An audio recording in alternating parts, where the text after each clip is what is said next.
we have hundreds of thousands of people in our district who could sign up and be on this list. So from that perspective, it's a really small group if you look at it. And the other side is always looking, speaking of perspective, to really define that for us, right? So they like to define it of either or. So, for example, either we are for no gun restrictions at all, or we want to take everybody's gun away. Either we want a 100-foot wall around the U.S., or we want to open up all the borders to everyone and anyone. You know, life is so much more complicated and complex than that. You are more complicated and complex than that. You know, it's that either or is a way to divide us. Don't let them define us. Let us define ourselves. From my perspective, I see that we can secure our borders and our humanity at the same time. We can raise the minimum wage and the success of our business at the same time. We can celebrate life and women's reproductive freedom at the same time. It's not an either or. These are not mutually exclusive ideas for us to hold. We are diverse, we are strong, we are patriotic, we are New Hampshire, we are united, and we are proud. Let us define ourselves and not let the other side define who we are. Now,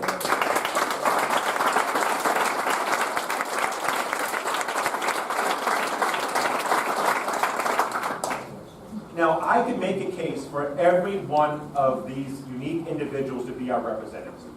But that's not my job. That's their job tonight. But I do want to give you a job. Matter of fact, I'm going to give you two. One is, even though I don't have a primary opponent, everyone at this table does, right? So September 11th is really important for you to go out and vote in the primary. Decide who you want to represent you, represent the party, represent New Hampshire.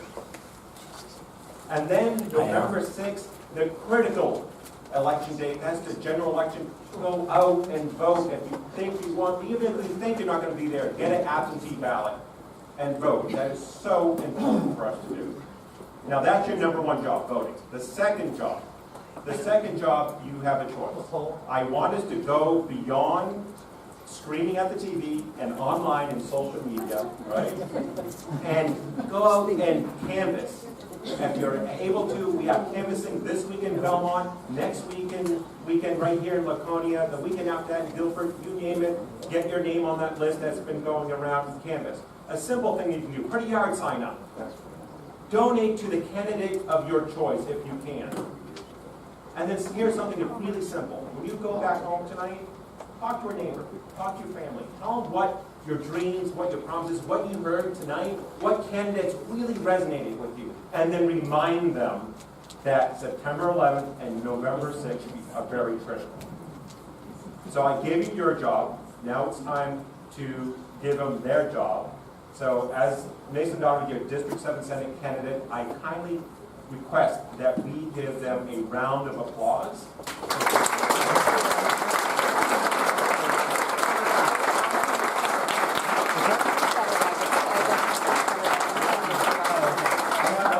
To introduce our chairman of the Democratic Party, Raymond Buckley.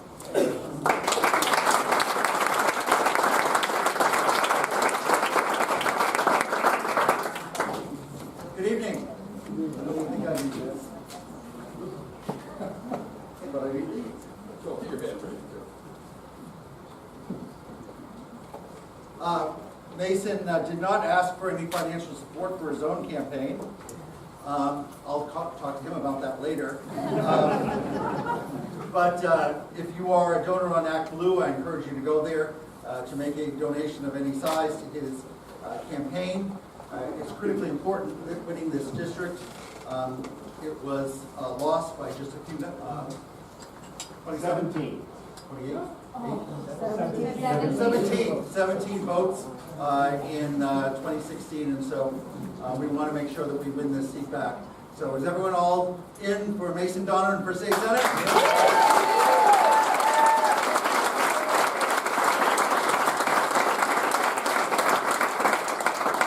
I know each and every one of you are a VIP in your own right, but I do want to acknowledge our state party vice chair, also the second state party vice chair and Belknap County Chair, Mo Baxley of Laconia.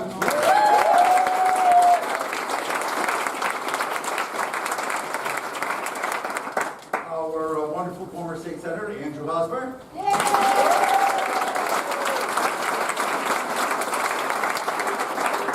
And I was delighted when they entered the room. Sue Conner-Demetraki, 40 years ago, was our nominee for state senate. Sue.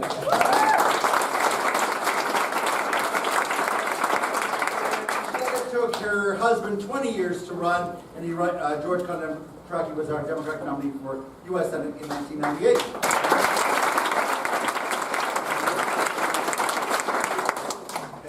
Yes, it's over 40 years that I've known. So welcome to the Belknap County First District Forum.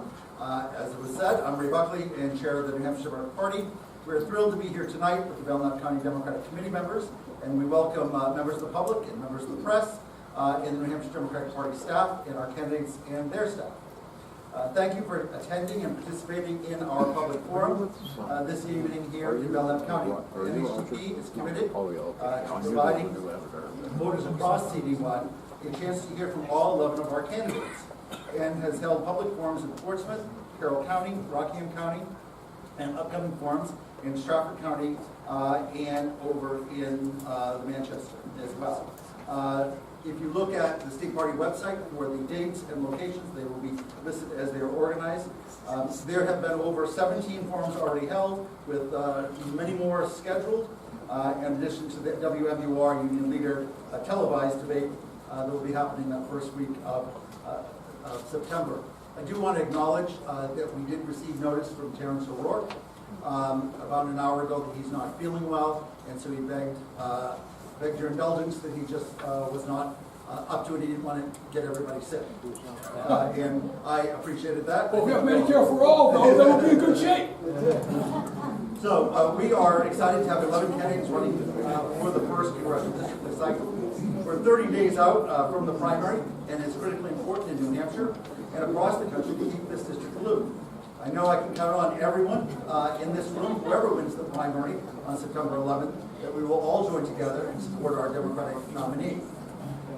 But it's important to mark these dates to vote on Tuesday, September 11th, and encourage everyone you know to do so. And on Tuesday, November 6th, the general election. You all know that in non-presidential election cycles, a smaller and smaller percentage of people participate and vote. So your vote matters even more in an off-year election, and the more voters that you can get, the more that it will make a difference. I didn't get a chance, surprisingly enough, not one of these 11 candidates talked to me before they decided to run for Congress. They each just called to let me know they were running for Congress. So traditionally what I do is I have a short little conversation, and so I thought I would share it with all of you. There are three things that I tell everyone as they think about running for Congress. First, the election is not about you. It's about the voters. Two, have a good time. People are attracted to candidates who are upbeat and hopeful and aspirational. And three, don't ever run for an office that you're not prepared to lose. If you're not tough enough to handle losing, you shouldn't run. I just think that's important as we get into these closing days, and people get tired and they get exasperated. That goes for supporters as well. The point of this is to win in November. Any one of these 10, and Terrence as well, would be phenomenal members of Congress, certainly compared to any of the Republican candidates out there.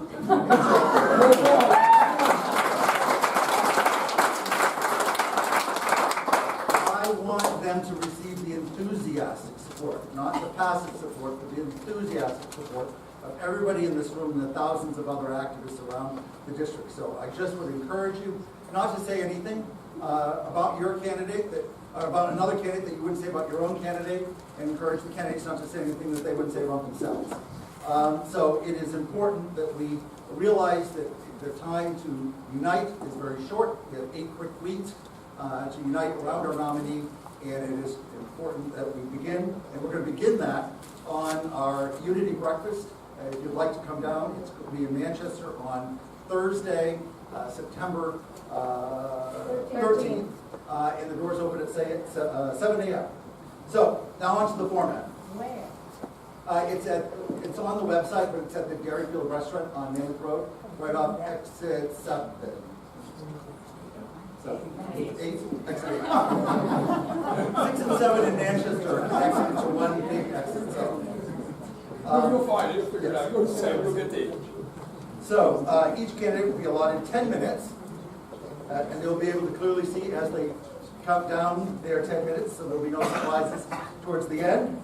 They'll have 10 minutes total for speaking time, which will include the 3-minute opening statements, up to 5 minutes to respond to questions, 1-minute responses to each, and 2-minute closing remarks. We have selected a variety of the questions that have been submitted. Questions will be read aloud, and any candidate wishing to respond, so it will be a little different than before. Any candidate who wishes to respond to a specific question should raise their hand and be acknowledged, and they'll have 1 minute to give responses. Then any other candidate who also wishes to respond will be able to do it with a limit of 5. So everyone gets 5 bites at the apple, as they say. And the speaking order for the 3-minute opening statement was selected random prior to the start time. And you're going to give me what that is? They're in order. Okay. Okay, and so now let us get started with opening statements. Declan, you should probably get a microphone.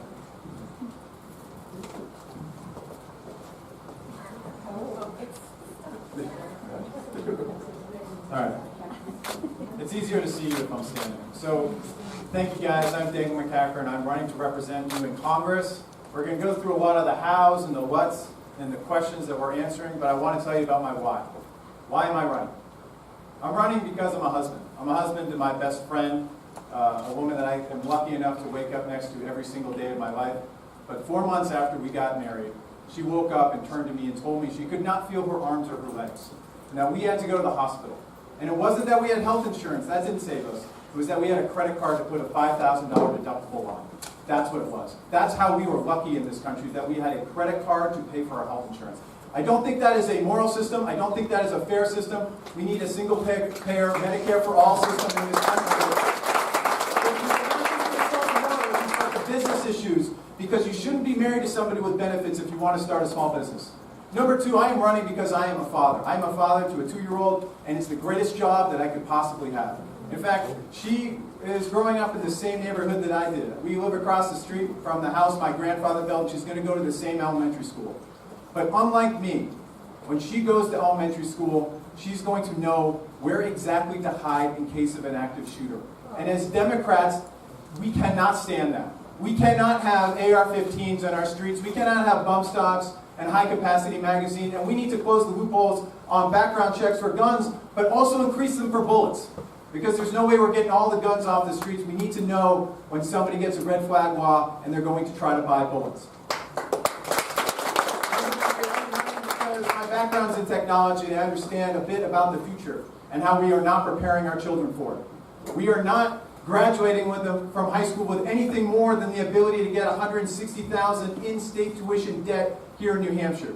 We need to be teaching our children how to code, and if we do so, they can graduate high school with the ability to get a job and not just take on that debt. But it's not just about coding. I work in technology, so I see what we're not going to automate. We're going to automate 50% of jobs over the next 30 years, but we're not going to automate how to sweat a copper fitting and change out a boiler. We're not going to automate cutting holes in a lath or plaster ceiling and putting in can lights. Those jobs are here, and we need to start teaching the trades in high school again. That's something that I'm going to fight for. I'm the only candidate here that's going to be talking to you about the future. And if you believe in a future where getting sick does not make you go bankrupt, if you believe in a future where we're teaching our children how to code and how to build and how to dream again and not where to hide in case of an active shooter, and if you believe in a future where we have a functioning government, a government that meets the challenges of automation and climate change head on, then I need your voice. Because only when we bring our voices together, only when we lift them up, can we bring them down to Washington and start building the government and the country we deserve again as Americans. Thank you very much.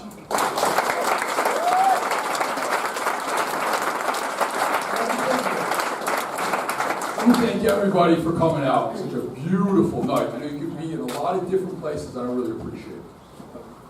Right now, we have 74% of Democrats who support a Medicare for all single-payer health care. 63% of Americans support a Medicare for all single-payer health care. 122 members in the House of Representatives, 18 members in the Senate, and yet we have folks here that do not believe in a Medicare for all single-payer health care.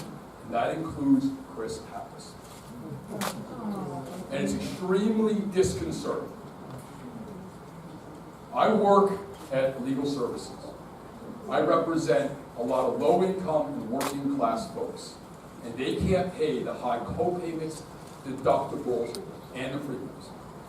I talk to seniors, and under a Medicare system, you can't get eyeglasses, you can't get dentures, you can't get hearing aids. We are in 2018, folks. That is reprehensible. We have a situation right now where so many folks do not have any dental care. A Medicare for all health care system will address that issue as well. And as everybody understands, we have a situation in Laconia, as well as throughout New Hampshire, where we have an unbelievably horrific situation regarding the opiate addiction as well as the alcohol addiction. And that will be addressed as well under a Medicare for all single-payer health care system. Right now, folks get about 28 days to address this whole entire issue. And that is unacceptable. Folks need 3, 6, 7 months to address the issue of recovery. And that's why it is so important that we join a majority of Americans to have a Medicare for all single-payer health care system. In addition, we have to have tuition-free public colleges and universities. As we know, in the state of New Hampshire, it costs $33,750 to go to an in-state school. That's crazy. Folks are going to be in debt for 15, 20 years. We need to demand. So in conclusion, I would love to smoke for another 15 minutes, but I know my time is running out. What's your name? My name is Levy Sanders, as Ray indicated, but thank you very much. Thank you, guys.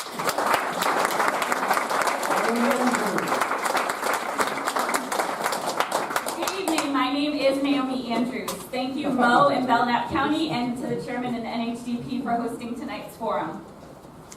Greenie D always said, democracy is not something we have, it's something we do. So thank you all for being here and doing democracy. I grew up just down the road in Epping, New Hampshire, and I graduated from the public school system and went on to be a first-generation college graduate. And for the past 11 years, I've worked for this district as Carol Shea Porter's chief of staff, and I was her campaign manager for those 2 winning comeback campaigns. And I'm very proud and honored to have her endorsement to win this seat. I've been living and breathing the issues of the 1st District and our country for over a decade. And I ultimately decided to run because I love working for and fighting for the people of New Hampshire. And I believe the people of this district want someone who gets it and will work every day for them and their families. They want someone who will stand up for them. And if you give me the great honor of serving you in Congress, I pledge to do that each and every day. I've been walking the walk for a long time on campaign finance reform. I've been practicing campaign finance reform as Carol's chief of staff and campaign manager since the very beginning, long before Citizens United. And people, especially in Washington, thought we were crazy. They said, why are you going to show up to a fight with an arm tied behind your back? And we said, because it's the right thing to do, and we want policy to be made by people with the biggest ideas, not the biggest checks. I know this district, every inch of it, through my work in the congressional office and on the campaigns. but I also know it because of my deep love for the outdoors. I've hiked all 48 4,000-foot mountains in New Hampshire. I ski, bike, hike, kayak, run. I take full advantage of our beautiful state. My parents also instilled in me a strong work ethic. They both work hard, blue-collar jobs. Through hard work and sacrifice, my brother, sister, and I were able to get through college. And though we all have student loans, we're better off than our parents were. That's the American dream. Work hard, play by the rules, and your kids, or the next generation, will have better opportunity. But these are troubling times. And should you give me the privilege of representing you, I will show courage. I will stand up to executive branch abuse, defend our civil liberties and the press, and fight to restore America's good standing in this world. And I will fight for every American's right to a piece of the American dream. I ultimately have the experience, the enthusiasm, and the courage to serve the people of this district that I love so much. I really look forward to our conversations this evening, and I hope to earn your trust and ultimately your vote on primary day, September 11th. Thank you.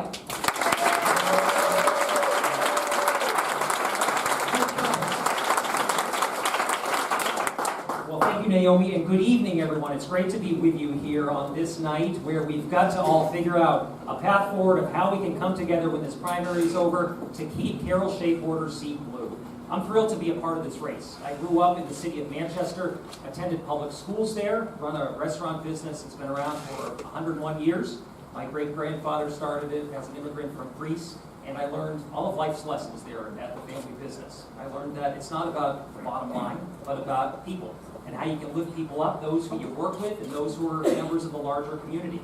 I also learned not to ask anyone to do anything that you wouldn't be willing to do yourself. And I think we need a member of Congress who understands the work ethic of the people of New Hampshire, who understands the decency and integrity by which they live their own lives, and is going to apply some New Hampshire know-how to a complicated and rigged system in Washington that is increasingly slanted in favor of the biggest corporations and the wealthiest Americans at the expense of the rest of us. I got involved in public service at a young age. I was in the legislature for a couple of terms, ran for the executive council in 2012 in a district that's Republican and represents 1/3 of this congressional district because we had 5 Republican men who defunded Planned Parenthood health centers in this state. And I knew that was a decision we could not tolerate. I was proud to have fought back and won, and we've restored funding to Planned Parenthood and the 13,000 individuals served. I also was proud to be part of the bipartisan majority that stood up Medicaid expansion.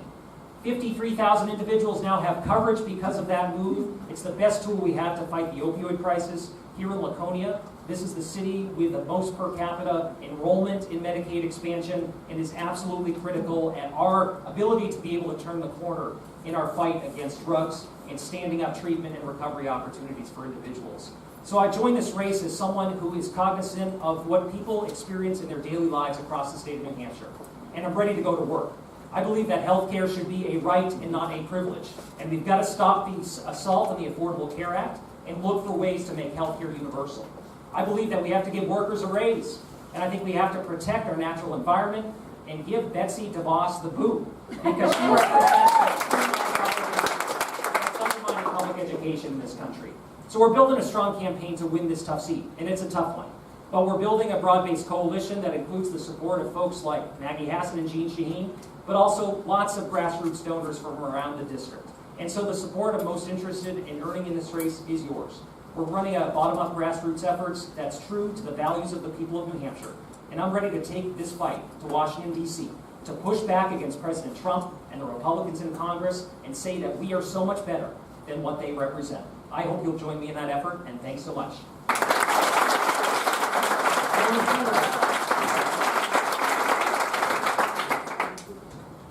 Good evening, everybody. Can you hear me okay? Yes. All right. Thank you to Mo, and thank you to the New Hampshire Democratic Party for organizing, and thank you to all of you for coming out. I think it says a lot about our country and our community that so many of us made the time to come, and all of us being here together, this is how it gets better. My name is Maura Sullivan, and I live in Portsmouth. I'm a United States Marine and combat veteran, and I was proud to work for a little more than 6 years for President Barack Obama. I come from a family committed to service, And my own journey of service started when I moved away from my family and joined the Marines. My service took me all over the world. I was stationed in Japan and trained in Korea. And then in 2005, I was a little bit west of Baghdad where I fought in the Iraq War. I served alongside there the greatest men and women that I have ever known. And I also saw the devastating consequences of when leadership in Washington is out of touch with what's actually going on the ground. And that it really just matters who's in office. And I left there very opposed to the war, and like a lot of veterans, pretty changed by that experience. And with a deep conviction and commitment to dedicating my life to public service. And then I was really proud to campaign for President Obama all throughout our state in 2008 and be appointed by President Obama to serve on the leadership team of the Department of Veterans Affairs 4 years ago when it was in crisis, where I worked to implement the Veterans Choice Act to get veterans access to care in their community. And then I was proud to serve under President Obama at the Pentagon, where I worked on a lot of policies for our military families and was often the only woman in the room when the United States of America's Department of Defense was deciding what our policy was going to be on maternity leave. And I fought for extended child care center hours for bases all around our country to include right here in our shipyard. And I went toe-to-toe with 4-star generals over a woman's ability to freeze her eggs and preserve her fertility before going into combat. I am running for Congress because I think, like all of us, I love our country. Why else would we all be here? And I love our community. And I have never in my lifetime, to include my time in Iraq and 6 years working for President Obama, I have never seen a moment like the one we're in right now, where the fundamental principles about what make us America are at stake and our very democracy is under attack. Folks, to be clear, our democracy is on the ballot in this election.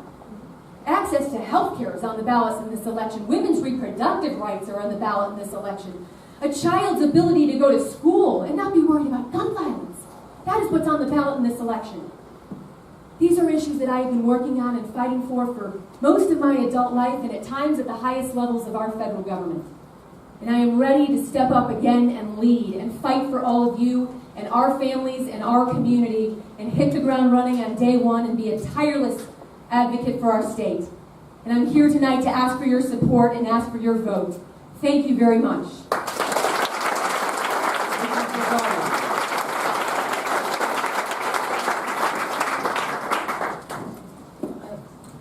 I'm the grandson of immigrants. And unless you're Native or African American, you're here because of immigrants. But I'm also the grandfather of an immigrant. 100 years after my grandparents settled in Somersworth, a West African teenager fleeing death and persecution sought asylum in America, seeking refuge and safety. Instead, he found ICE agents who forged his birth certificate so it would appear he was over 18, so they could detain him. While incarcerated, he taught himself English, and he never stopped believing that there was a place for him in America, and he was right. He too found a home in Somersworth. It was my son's home. I'm proud he calls me Grandpa, and that I witnessed the American dream live on in a new generation. Some say the American dream no longer exists. I reject that. I'm running for Congress because I believe in an American dream in which no one suffers because their for-profit insurance won't cover their needed treatment. An America where health care is a right and where single-payer Medicare for all is a reality. I believe in an America where working 40 hours is enough to provide for your family. I believe in a living wage. I believe in an America where a college education doesn't cripple you with debt. I believe in debt-free public college. I believe in an America where public schools are valued, where we can end the NRA's chokehold on politicians and children don't have to learn active shooting drills. I believe in an America that recognizes the existential threat of global warming, where we can solve climate change by investing in renewables, passing a carbon tax, ending offshore drilling and fossil fuel subsidies. I believe in an America that values democracy, where politicians represent people, not corporations, special interests, or lobbyists. I believe these things because I've lived the American dream. I've spent my life serving the people of New Hampshire for most of my life. During my 18 years as Stratford County Attorney, I created a victim assistance program that protected survivors of sexual assault and child abuse. It's now a statewide standard. I traveled to Standing Rock in 2016 to help the Sioux Nation fight for their water rights. I mentored Palestinian public defenders in the West Bank because I believe in uplifting the voices of the vulnerable and because service is in my bones. I spent my life running towards the fight, not away from it. For too long, Democrats have been too timid, too accommodating, and too silent. It's time for us to speak up, speak loudly, and speak often. My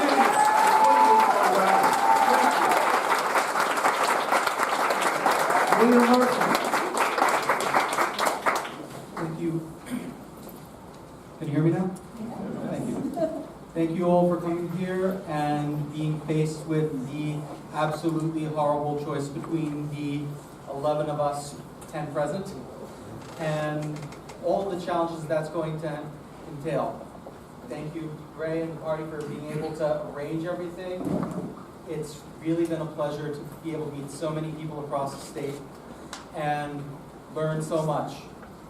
We all came here with the slight hubris that we can change the world for the better, and the humility to learn that all we can do is try to change the world as part of a great team. Every single one of you needs to support one of us for any of us to be able to hope to represent you well. Every single one of us in Congress will have to work with hundreds of others and share their support and enthusiasm to be able to make the positive changes we all want on your behalf.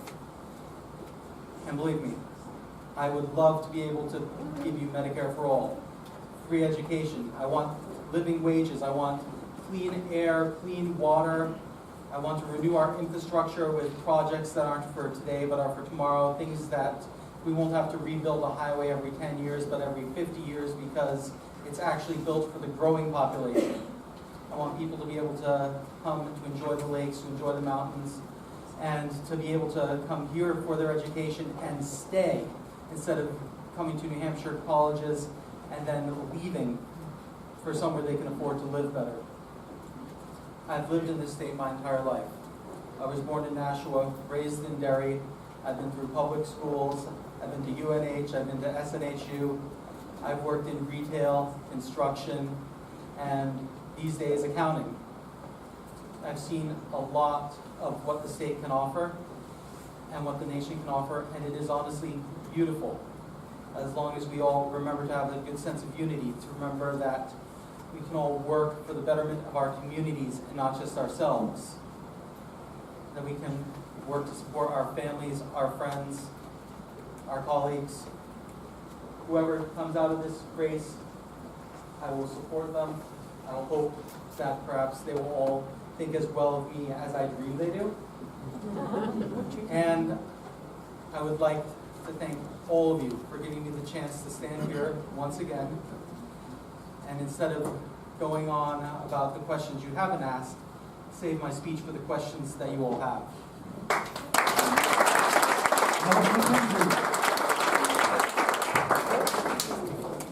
Thank you very much. This never works. Can you hear me? Yeah. All right, here we go. My name is Mark McKenzie. I am the son of a World War II veteran. I am the son of a woman, an Italian woman, who raised me after my father died. I am a brother, I am an uncle, I am a grandfather, I am a father, I am somebody who has and shares your experiences over the course of all these years. Now let me say why I'm running for this race. For all the years that I was a firefighter in Manchester, one of the things that always concerned me was about how people were treated. And I always wanted to make sure that each and every person was treated with dignity and respect. I carried that to my work with the AFL-CIO and spent 25 years representing workers and working families in the state of New Hampshire. I have been working for you for more than 40 years. You don't know that.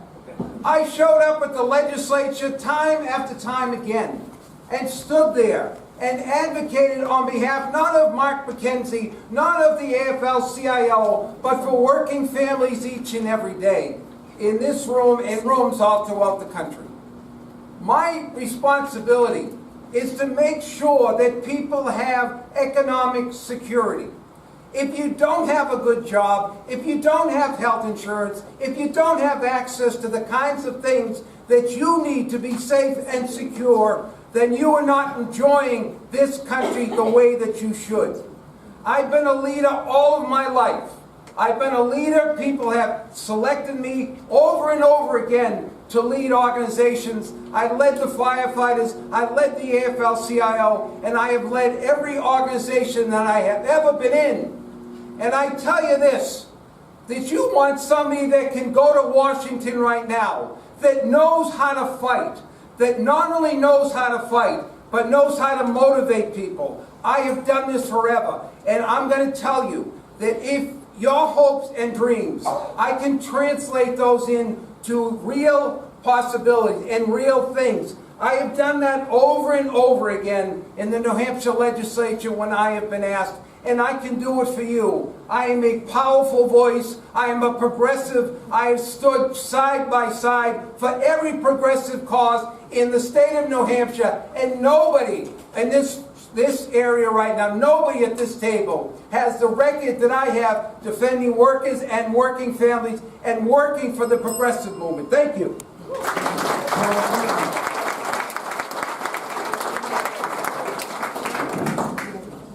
Good evening, Belknap County. Thank you, Mo and Ray, for putting this together, the NHDP. Thank you to all of you for being here tonight, for participating in our democratic process, for being active in the community, for helping to spread the democratic message. As we were saying earlier, for supporting the winner of this primary, making sure we keep this seat blue going into the general. I assume that some of you had a chance to talk and learn a little bit about all the candidates up here today, but a lot of you may not know me. So I'm Paul Cardinal. I was born and raised in the Granite State.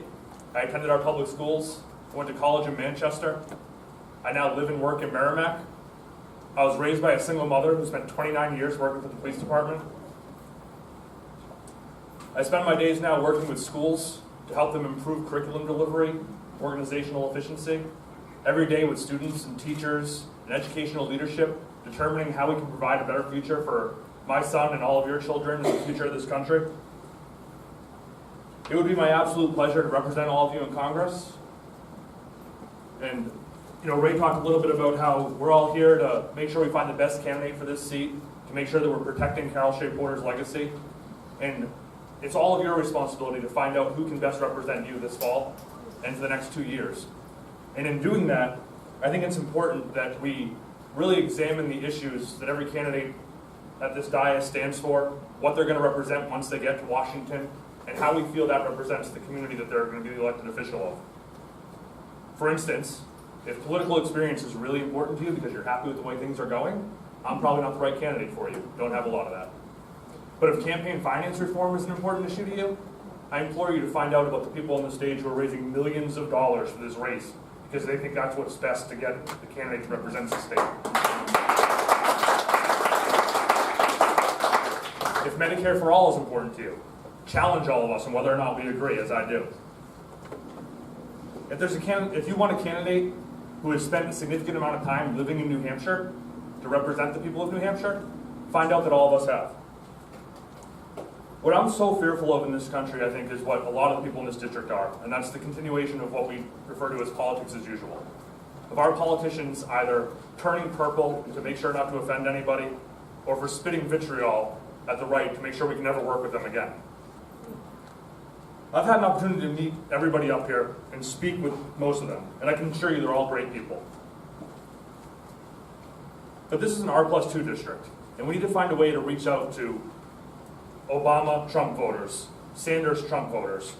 Find ways that we can tell people that we believe in a progressive message, not because it's right for the far left, but because we believe it's right for everybody. And explain to them how we know these programs will help improve their lives and all of ours not because it says so in a poll, but because we need these programs. I need these programs. My family does, as do yours. Mindy Mesbro. Thank you to everyone for being here. This is so exciting to be here with you all. I'm State Representative Mindy Mesmer. I am in the House of Representatives in the state of New Hampshire.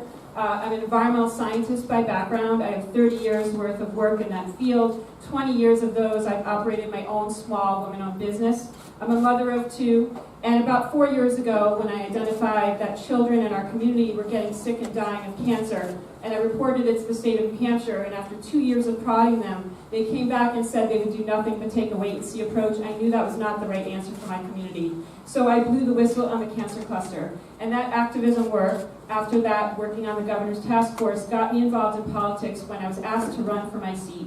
And I won in a Republican district. I went to Concord to fight for the rights of our people, to fight against the rhetoric that Trump has instilled in our public discourse. I fought for the environment and to protect our children and to prevent chronic disease. I fought for trans rights, for women's rights. I pulled the gay conversion therapy ban out of the trash and put it on the governor's desk. And he signed it 2 weeks ago. I fight for workers' rights and for single-payer health care. And I've also fought for the mentally ill to be taken out of the state hospital. Now I'm taking this fight to Congress. I want to fight for Medicare for all. It's a right for everyone to access cost-effective and high-quality health care in this country. I'm going to fight for a $15 minimum wage. And I'm going to fight for a tax code that works for all of us, not just the rich people. I'm going to go down and overturn Citizens United and reform our campaign finance system. My campaign is walking the walk, not just talking the talk. I'm not taking any special interest or any PAC money whatsoever. I want the citizens of New Hampshire to know that I am fighting for them.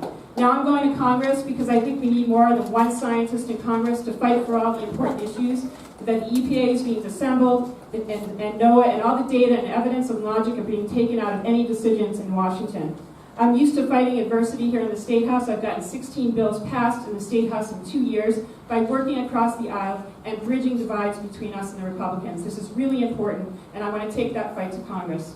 I'm going to fight for the environment. I'm going to fight against climate change. These are really important issues, and my background makes me really well suited to take those fights on in Congress. I'm running a people power campaign. Join us in the fight for our people of the state of New Hampshire. I would love to have your vote on September 11th. Thank you so much.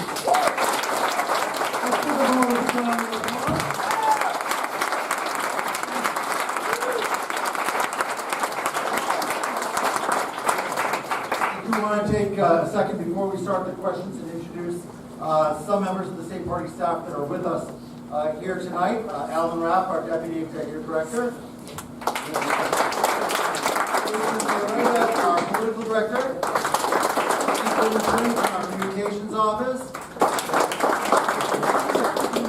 Sarah Guggenheim, our Deputy Communications Director. Morehouse, our Deputy Operations Director.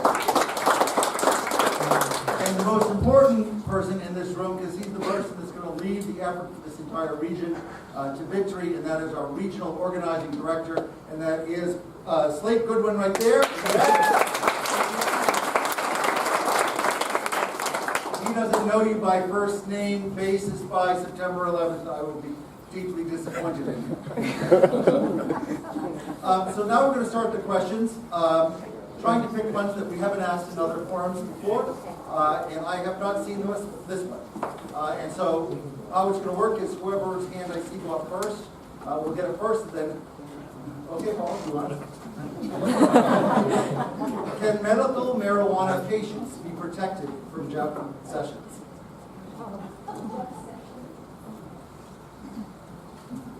William. I believe that they can, and the easiest way to do this will be removing marijuana from Schedule 1. It should be legalized, it should be sold, it should be taxed. We've come to the point where the majority of the population now believes it's no longer the enemy of the people that it once was considered. And the best way to protect people from Jeff Sessions is to make it so that they can't be considered to be breaking the law. An attorney can only prosecute you for something illegal. So let's remove marijuana from the definition of illegal. And if a state does not happen to want marijuana there, perhaps they'll make an exception and say, maybe in Massachusetts, but not New Hampshire. Personally, I doubt that's going to happen the way that the votes have gone here in the past, when the people have spoken in the polls. But that's the best way to protect people from Jeff Sessions, in my opinion.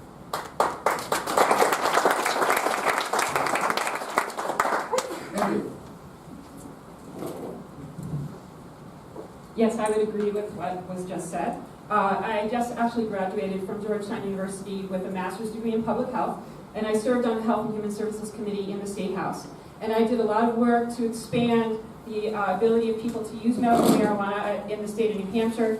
We went to alternative treatment centers and visited with people who had previously been addicted to opioids. And this was very helpful in getting them off of opioids. I agree that we should get it off of Schedule 1. I thought it was crazy at Georgetown when I found out that people could do testing in Georgetown with heroin and cocaine, but they could not use marijuana to test.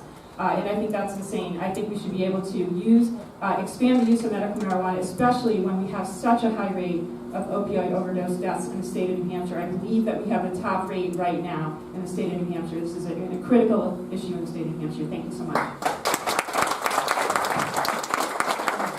Quick show of hands, everyone that supports medical marijuana on the federal level. Everyone that supports legalizing marijuana. Great.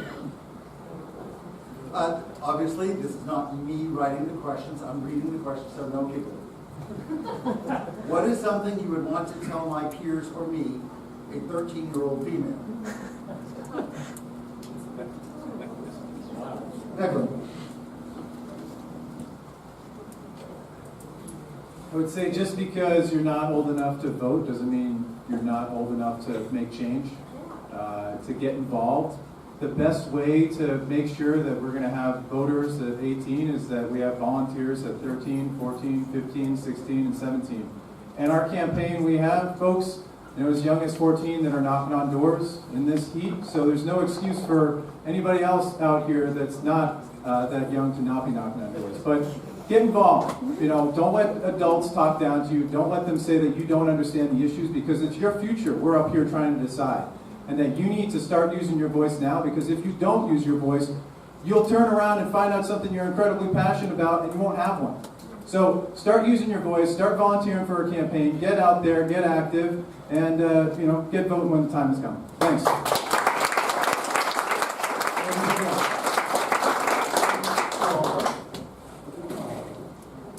So there's been many messages. The resounding one for me is that I turned 36 last week, and it probably took until I was 30 before I realized how naive it was of me not to get involved and become more involved in the issues in local politics and national politics, until I realized how it was going to affect me for the rest of my life. As a 13-year-old female, 13-year-old student, make sure you know your voice is just as important as all those other voices out there. Don't let them tell you that at 13 you don't know what it means to have an opinion in this country. Your opinion's important. The future of this country is in your hands, not in any of ours. And what we should be doing is enacting change that protects not only the people in our age group and those elder, but making sure that we're providing a future for you 13-year-olds that you can be proud of, that you can be proud to be an American. So don't let people keep you quiet, as Daglin said. Make sure your voice is heard. Get involved early and often, and don't wait till you think things are going to affect you. Start getting involved now, so that when they affect you, you've already laid the groundwork.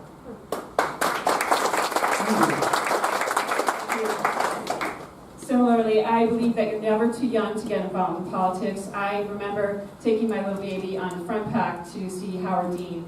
Everybody should be involved. Everybody should teach their children to get involved in politics. We've seen how impactful all of our young people have been post-Parkland. And it's been very inspirational for the rest of us, and I would encourage you to get involved. I would encourage you to get out and understand, and talk to your parents about the things you know, because you know more, actually, sometimes than your parents do. You can tell them you don't want to inherit a world where you're going to have to worry about climate change and pollution in your air and the environment. So I would encourage everyone at any age to get involved and start knocking on doors, putting up signs, making phone calls. You can do it. Thanks a lot.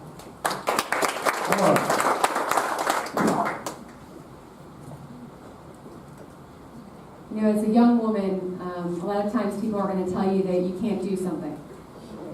I had a lot of people tell me that I shouldn't run for this seat, that I was encouraged not to run, that it wasn't my turn, that somebody else had this seat.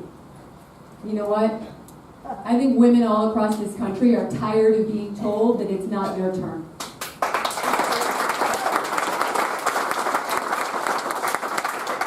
We've been told our whole lives that we couldn't do something. When I was young, I was told I couldn't be a Marine because I was a woman. And I was told I couldn't serve as the civilian equivalent of a 4-star general at the Pentagon because I was a woman and I was really young. And I was told as a woman first-time candidate that I might not win. But you know what? America needs change, and America needs women to get off the sidelines right now to step up and lead. And America cannot wait any longer for women to do that.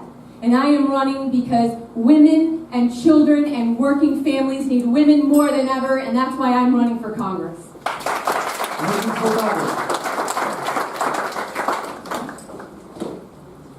Well, first I'd say that the fact that you're here, the fact that you submitted a question and raised the question, demonstrates that you know already what to do. And what I would say is believe in yourself and believe in your voice. I will tell you the most inspired I've been in a long, long time was when I watched the students at Parkman take on the NRA. That's something that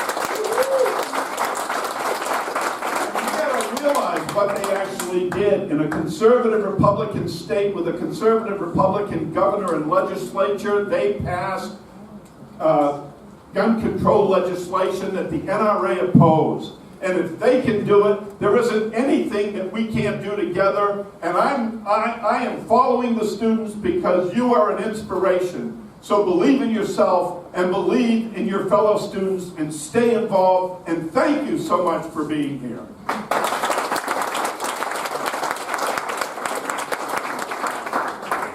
Okay, next question is, what do you plan to do on the budget deficits and the national debt? And is this a priority for you? Chris.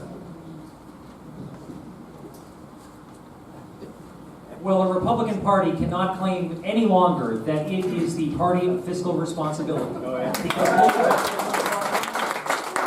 it passed this tax scam legislation, gave away trillions of our tax dollars to the wealthiest Americans and the biggest corporations at the expense of the fiscal solvency of this country and our ability to safeguard Medicare and Social Security, invest in infrastructure and higher education, and so many of the other priorities that can rebuild this country. What have we seen since they did that? We've seen a lot of stock buybacks, not a lot of investment in the workforce of this country or rising wages. Trickle-down economics does not work. It's been proven time and again. We got to stop that. So I support pay-as-you-go policies. When you have a good proposal, come up with a tax increase or a spending cut to pay for it. We need regular budgeting and not be governing by continuing resolution to bring some more stability to the process. But let's make those investments that can grow this country as opposed to giving away our dollars to the wealthiest Americans that are just going to squander it.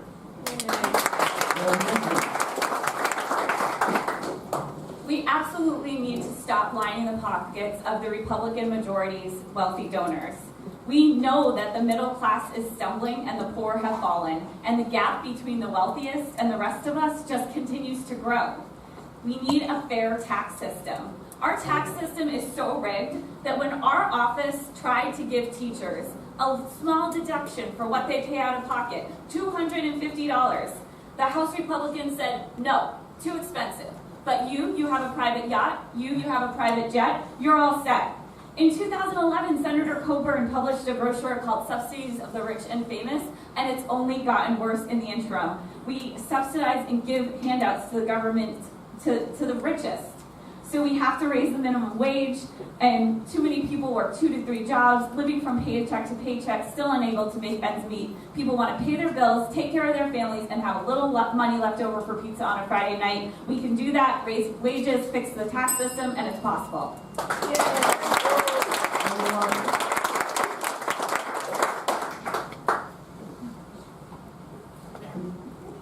I'm an accountant, so this is actually the realm I'm more familiar with than most. I believe that we can honestly fix the tax code, simplify the system, close some loopholes. We can make sure that we have a higher bar before you actually have to start paying taxes.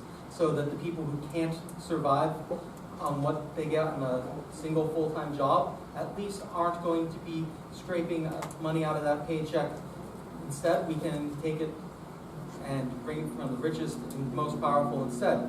We have to remember that we have a tiered tax system, and we can make use of that to protect the working class, the middle class. We can use that carefully and intelligently to help reduce our deficits, and we can make sure that we are honestly spending our money intelligently. When people have enough money to survive because they have fair and good wages, they will actually not need as much from social safety nets. So when you protect people in one way, you protect them in more than one way. Next question. Larry Sanders. I agree with everybody here, but here's the fundamental issue we have to understand. Right now, 3 people in this country own more wealth than the bottom half of America. Just think about that. 3 people own more wealth than the bottom half of America. We have a situation right now where the Koch brothers are going to spend $400 million in this election. We have to overturn Citizens United.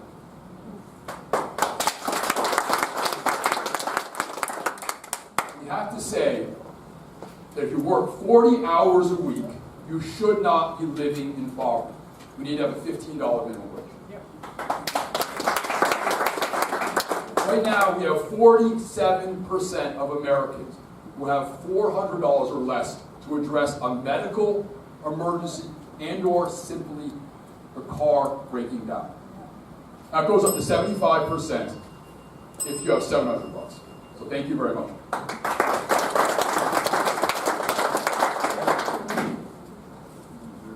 We've got some good questions coming. Mindy, you had your hand up first. Sure. This is, the running up of the debt like this is just an excuse for them to say that we can't afford the programs that all of us want.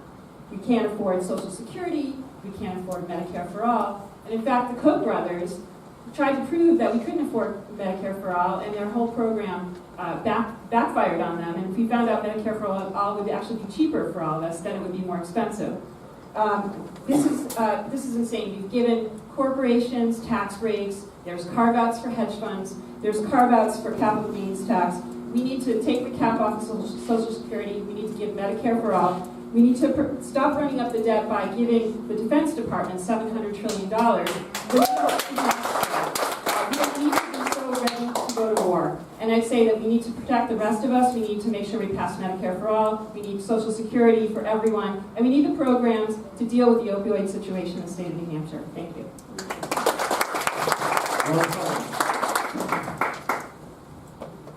I mean, the first thing I think we need to do is not give millionaires and billionaires a tax break. At a time when working families, when our minimum wage is $7.25. Now check $7.25, check my math on this, times 40 hours a week, times 52 weeks a year is about $15,000, $16,000. That's, folks, that's $10,000 below the federal poverty level for a family of 4. That just doesn't work. It just doesn't work at all. So we need to raise the minimum wage to $15. We need paid family leave in this country. We're one of the only industrialized nations in the world that doesn't have it. And I'll tell you, we have some tough choices to make, but as your representative, we're never going to do it on the backs of seniors. We are one of the most aging states in the country, and we are going to fiercely protect our seniors. And what I'm going to do as our representative is I'm going to get on the Armed Services Committee that Carol Shea Porter is on right now, and I'm going to ask a lot of tough questions to the Pentagon as to why it thinks it needs $717 billion a year, yet we've got a wait list at our shipyard for childcare. Thank you. I probably saw other hands. No? No? Okay. Just reminding the candidates to keep mindful of this glorious chart we made for you. And when you hit 2, then you're done because you have your 2-minute closing. So just as a reminder, keep your eyes on the prize here. This question sort of was addressed by some that spoke, but it actually asks specifics. So that's what I think that would be great to hear from some of you. What specific policies will you propose to to create long-term trend of economic equality and reverse the constant trend of gender inequality since Reagan. Specific policies.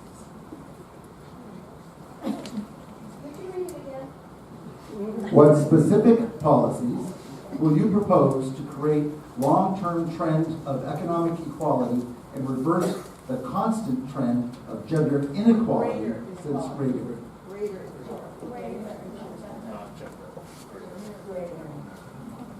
You didn't go to the same school I went to on handwriting. Or something. Okay, whatever she said that she thought she wrote.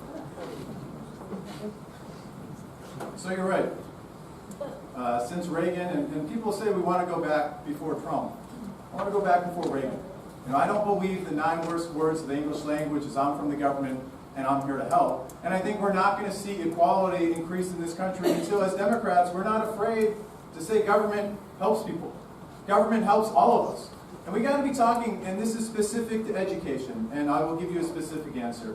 Because in education here in New Hampshire, it's tough to fund. I think we got to go down and get Title IIA money that we can use to teach teachers how to teach coding, so that when you graduate high school, you have the ability to go out and get a job without taking on massive amounts of debt, which lead to greater inequality. And we need to repeal the tax cuts that went to the highest earners to fund that program, so we're going to see teachers with higher salaries. We also need to be focusing on the trades. That is another avenue where we could use Title IIA money that is not used on the state level, but in order to encourage more people to go into the trades and earn money through that. Thank you. Mark, thank you. Economic security. Mark, just to remind you, the radio is recording this. There are other people that are recording as well.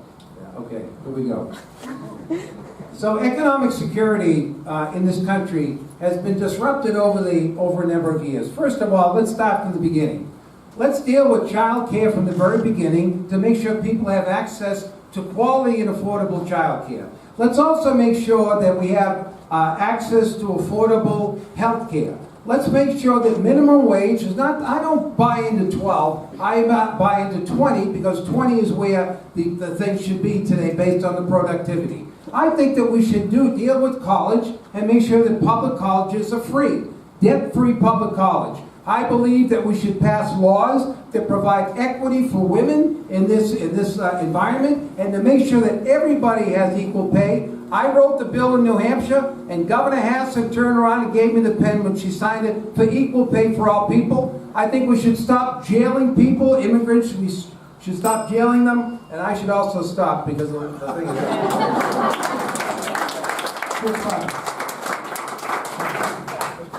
Well, we got to pay attention right now, because what Trump and the Republicans are seeking to create in this country is a Koch brothers utopia. And since the 1980s, the early 1980s, we've seen CEO pay increase 800% in this country. Real wages for average workers have barely budged over that period of time. We have got to make this country work for middle-class people and ensure that they have expanded opportunities. So absolutely, increase the minimum wage, tie it to inflation so that they don't have to wait around for a support of Congress to get a raise in the future. Universal free pay and child care are important expenses that we've got to figure out how to help families deal with that. Bringing down the cost of college and having tuition-free public universities and community colleges in New Hampshire is absolutely essential to make sure that everyone can participate in the economy. Look, we've got a lot of work to do on this front. And as a state, we've got to align our workforce needs with what businesses are looking for and what can grow this economy. We've got to support organized labor to make sure we stop the assault on organized labor.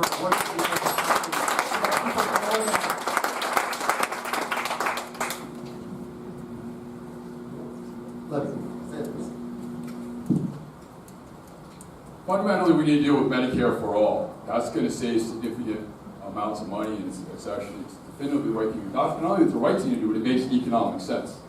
Additionally, we need to deal with tuition-free public colleges and universities. We need to make it as easy as possible for people to go to college. Because what happens ultimately is economically, people make a lot more money when they're in college compared to when they're in high school. We also deal with the issue of paid equity for women. It's 2018, and women on average make 79 cents to the dollar. This is completely absurd. We have to deal with the issue of paid family and medical leave. When somebody goes to have a child and they're at work, they should have the confidence and security they can come back into the workforce. Or if they have some sort of medical emergency or are sick, they should have the ability to come back as well as get paid. And also the issue of organized labor. Organized labor is getting decimated. Organized labor is ultimately what it's going to be in terms of the middle class coming back to work. Thank you. Paul Cardinal. So I agree with a lot of the points that have been brought up in regards to specific policies, but I feel like there's one that we've missed.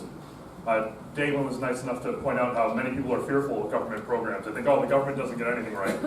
And the truth of the matter is it's not the government, it's the people funding the government. Until we get money out of politics and out of our management system for this country and the federal government, we're never going to trend towards a path of economic equality again. Right now, we're trending towards an India, not an America of the 1950s and 60s. We're finding ways to increase the gap of income inequality, which will limit opportunities for the vast majority of this nation, all because our representatives are beholden to donors, not the citizens of this country. Once we can put people in place that will work for the citizens, not for the money, we can enact all these great policies we're talking about tonight.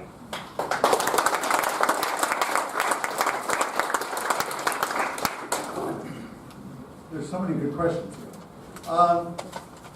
I hate to say this guy's name, but it's written here, so I'll read it. Despite a disdain for environmental protections and disdain for climate change science, what will you do for our environment, including cleaning the plastic-littered ocean?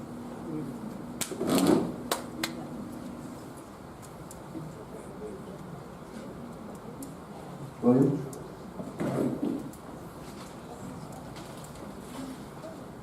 I'd like to increase funding to the EPA, and I'd like the EPA to be able to start handing out grants for research in ways to clean up long-term pollution, not just to be able to regulate the current chemicals we have on the market. It's not just dealing with current problems, but we have to look to the future as well to be able to work long-term.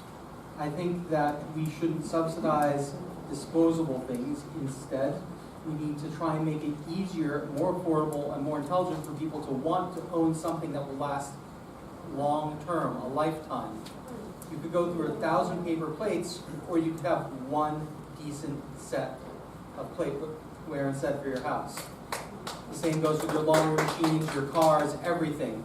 We need to go back to building things that last, having reusable, repairable things, and being able to make sure that anything that comes on the market has an end-of-life plan so we know what's happening to all the pieces when it's done.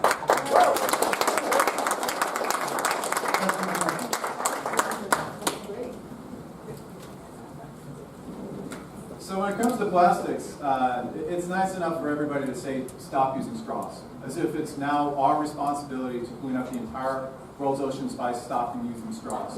In fact, most of this comes from commercial fishing. So we need to be able to work and incentivize commercial fisheries to be able to use nets that are, well, not biodegradable, but have a better care in terms of keeping those. When it comes to the environment in general, we need to be moving towards a carbon tax. We need to understand the externalities that occur when we burn fossil fuels. And if we did that, if we had a carbon tax in place, we would be able to put up solar just on its own. We'd be able to put up wind just on its own, and we'd be able to have conversations about the future and the infrastructure that we need in the future and not in the past. And that will lead us to a decentralized power grid, a grid where we are safer as a country, where we are more secure from Russian attack, because I don't know if anybody saw that, but we have recently seen that they have been able to infiltrate our current electrical grid. So we need to do it not just from a dollars and cents standpoint, but from a safety standpoint. Thank you. Mary Andrews. Thank you. We live on a very small planet. Water levels are rising, temperatures are changing, pollinators are in trouble, and frankly, so are we. We need an Apollo-type program to solve our energy needs. I believe in the power of the human mind and spirit. We, especially as Americans, when we say we're going to do something, we get it done. So if we commit to getting ourselves completely on renewable energy resources, we can do that. Do you know what agency in the federal government is actually best on this issue? The Department of Defense. The Pentagon knows that we can't be vulnerable, that this is a national security risk, that we have to get on renewable energy resources. I'm horrified that we pulled out of the Paris Accord. I'm horrified that we can't use climate change in the federal agencies. Our office has led the charge on this over the years. We held a hearing on top of Cannon Mountain to talk about climate change. My leadership on this issue will be relentless and nonstop. We need to fix it and fix it now.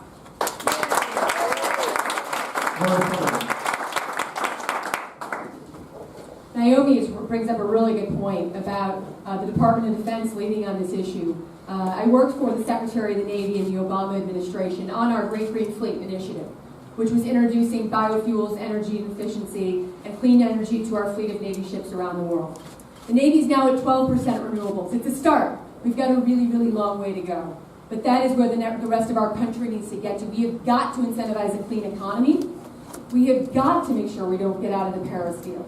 It's horrible for us diplomatically, and practically every other country in the world is in it. We need to protect our coastlines from offshore drilling, and what we've got to do is reinstate climate change as the national security priority that it is.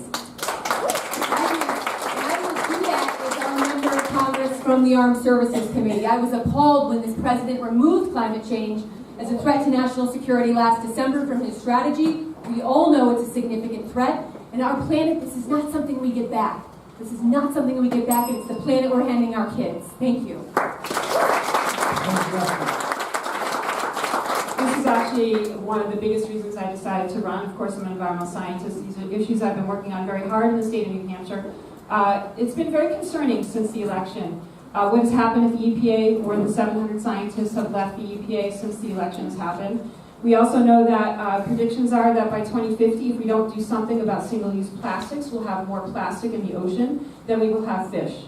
These are very concerning issues. The fossil fuel industry, gets back to money and politics again, the fossil fuel industry has done a really good job of instilling doubt in all of us about climate change, about drinking water issues that I fight against in the state of New Hampshire House all the time. We need to make changes. We need to elect people who don't take money from the fossil fuel industry so they can stand up to the fossil fuel industry and implement changes that we need. I'm going to be really bold. I'm going to go to Congress and I'm going to fight for 2035 100% renewables. I'm not going to go in and expect to get better than that. I'm not going to go in and ask for 2050 and hope to get 2035. This is really important for our future.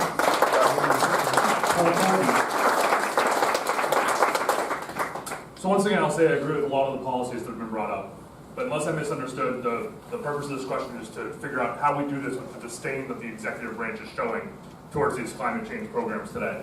And to me, it relates a lot back to the first question of how do we protect medical marijuana users from Jeff Sessions. And I'll tell you how. It's when we stand up and raise our voices.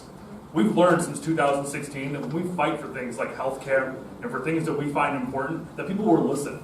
You know, a lot of what the current president appealed to in this country was folks that thought they were the silent majority. Well, we're here to tell them they are not the majority. And we will not be silent anymore as the actual majority. So get up and tell people about these programs. Organize about why we want to protect our planet for our future generations, for ourselves. Make sure people can hear us when we tell them we won't be scared of Jeff Sessions' marijuana policies or the fact that we don't have enough money to run the EPA. Let's go out there and make a difference, raise our voices, tell people what we stand for proudly, and fight for it.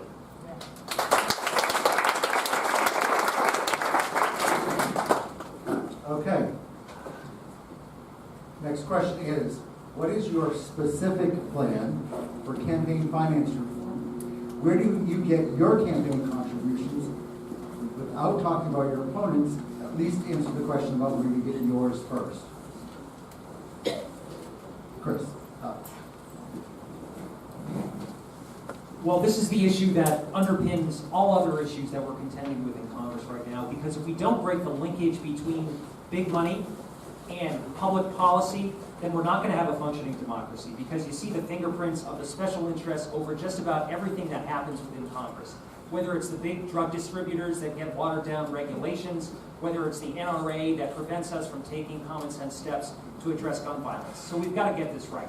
As a candidate, we're proud of the effort that we're running. 78% of our donors are grassroots contributors. We've got a contribution from every town in the district. I challenge the other candidates in the race to say that a majority of your donors will be from right here in New Hampshire, because I think that it's important that we incentivize New Hampshire donors, small donors, with campaign finance reform. So I support the Government by the People Act, which gives everyone a $50 tax credit. We need increased disclosure. We need to get foreign money out of our politics. We need to put the power of our democracy back into your hands. We're not just talking the talk, we're walking the walk with our campaign.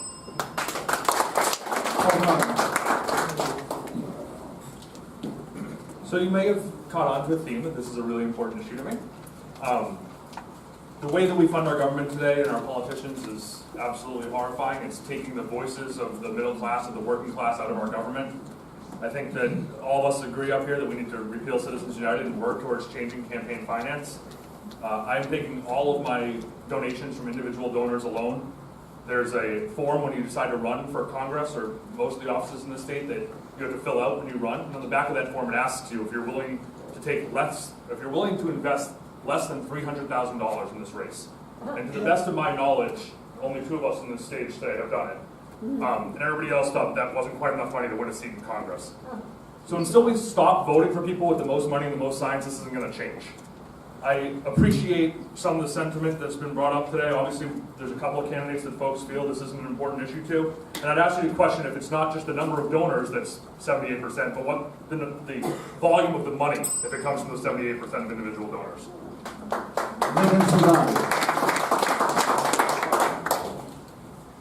Well, first of all, Congress needs to dispense with the legal fiction that corporations are people. They are not. Congress should answer to the voters, not to corporations or special interests. Dark money pouring into our elections fundamentally threatens our democracy. We must enact a constitutional amendment repealing Citizens United, and we need to publicly fund campaigns. Constitutional amendments are difficult, and they take time. A strong Democratic majority is the only way we get there. In the meantime, we have to protect all aspects of the electoral process. We must pass universal voter registration, fiercely oppose voter suppression, and any legislation that makes it harder for people to vote. The other thing that we need to do, in terms of my own, I only accept individual donations. I take no PAC money, no corporate money, no special interest money. The vast majority from New Hampshire.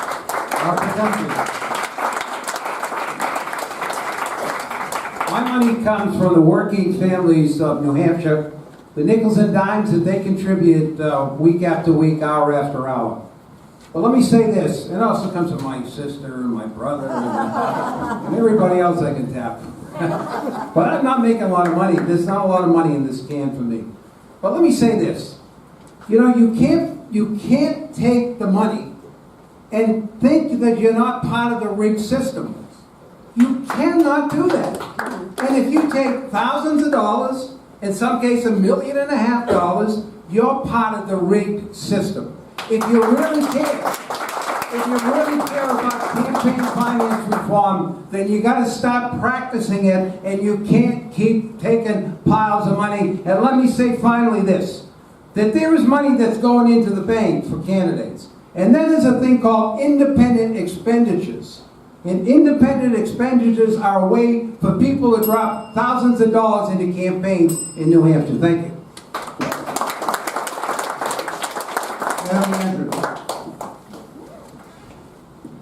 No one can claim leadership on this issue like I can. We've been practicing campaign finance reform since the very beginning. Carol was talking about this issue long before Citizens United, and we've never accepted a dime of corporate PAC or DC lobbyist money. I remember sitting on the couch collapsing in 2010 when the Citizens United decision was made. I said we couldn't even begin to fathom what that would mean for our democracy. And I was right. The cesspool of dark money is one of the gravest threats to our democracy. So I will continue practicing campaign finance reform, regardless of people thinking that we're crazy with the arm tied behind our back. I'm going to support every effort to overturn Citizens United, the Disclose Act, to make sure 501c4s disclose their donors. There shouldn't be super PACs. Do you guys know that this is a bipartisan issue? It doesn't matter where you are on the political spectrum, Republican, Independent, Democrats, everyone believes this is important, but there's only one Republican in Congress right now that signed on to any legislation to make things better, so we need to do better. Thank you.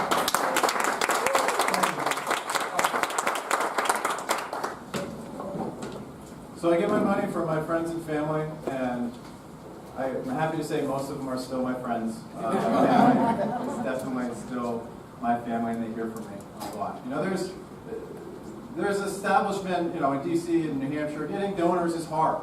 It is hard to break into that as a new candidate, and I am a new candidate. So while I believe it is important to get money out of politics, I'm not going to be able to do that by raising a ton of money and then getting money out of politics. What I believe is going to get big money out of politics is big organizing.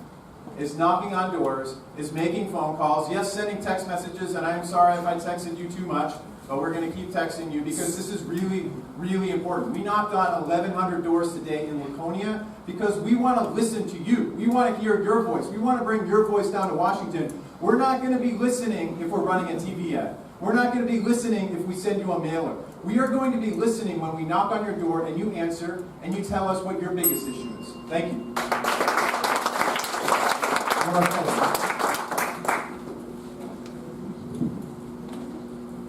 I think Citizens United is one of the greatest threats to our democracy that we've seen in the last 20 years.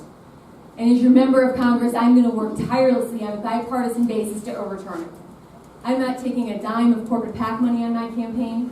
I was the first candidate in this race to pledge I wouldn't take a dime from the NRA. And I'm not taking a dime from anyone in the fossil fuel industry either.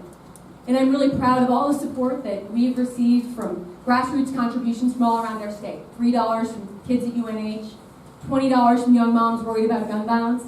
And I'm really proud of the support we received from people I serve in the Marines with all around the country, and from people all around the country who worked for President Obama and supported President Obama and think at this critical time in our country that the next generation of people who work for President Obama stepping up and leading is a really, really good thing. But I'll tell you this, Andy Sanborn and Eddie Edwards are going to bring everything they got to this fight. And Donald Trump and the Republicans would like nothing more than to take back this seat. And I'm going to make sure that we have what we need in November to fight and win.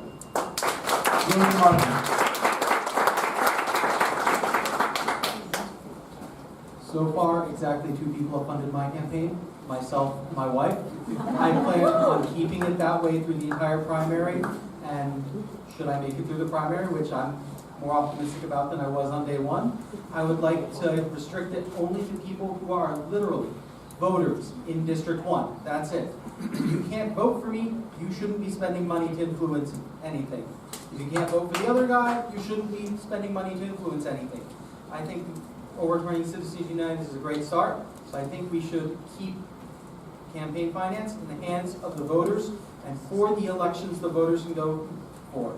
I admit, this isn't free. What we do here, what the Democratic Party's been doing, takes a lot of manpower, a lot of work, and there are a lot of resources that get tied up in it. I'm not saying don't open your wallets. Believe in what you believe in and vote with your wallet as well. But only vote where you can actually vote.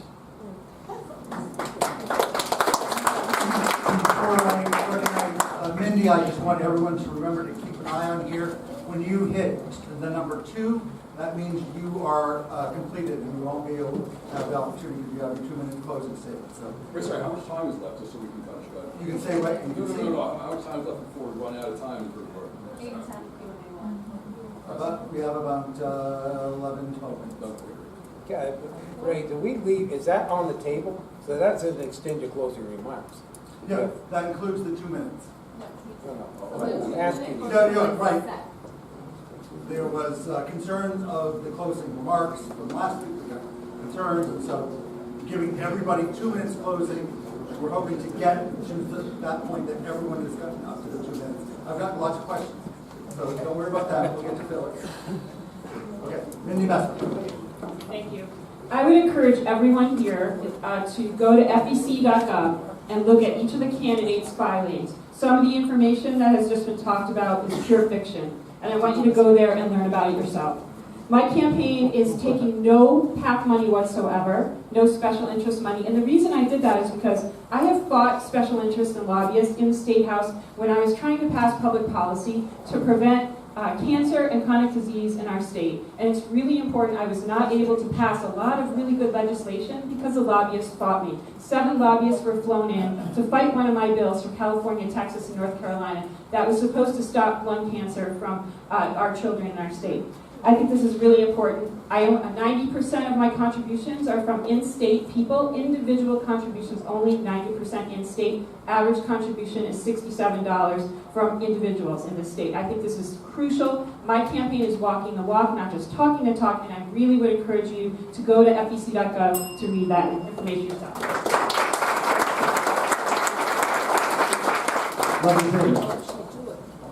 As I said, we need to overturn Citizens United.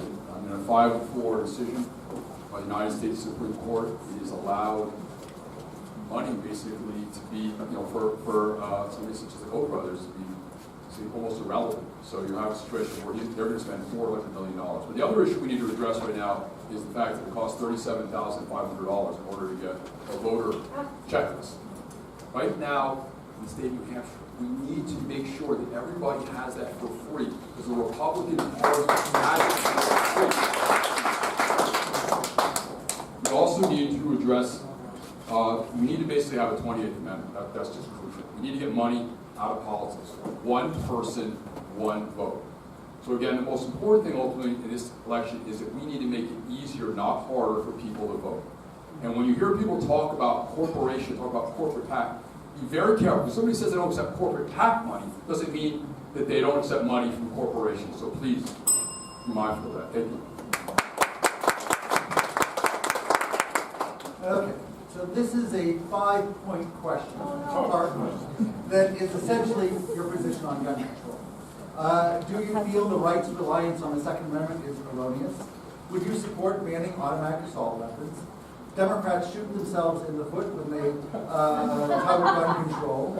Have you considered licensure, like car licensure, rather than piecemeal control legislation that alienates rural populations? Licensure creates the well-regulated militia. Who would like to go first?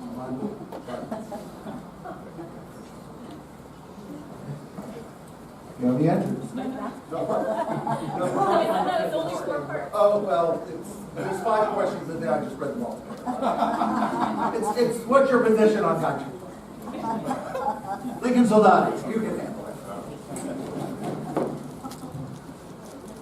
Well, as was alluded, and something I often talk about, you need a license to drive an automobile to prove that you know how to do so safely. Now, why is that? Because under the law, a vehicle is considered a dangerous instrumentality, okay? Because it's capable of causing death and serious bodily injury. You know what else is a dangerous instrumentality? A firearm.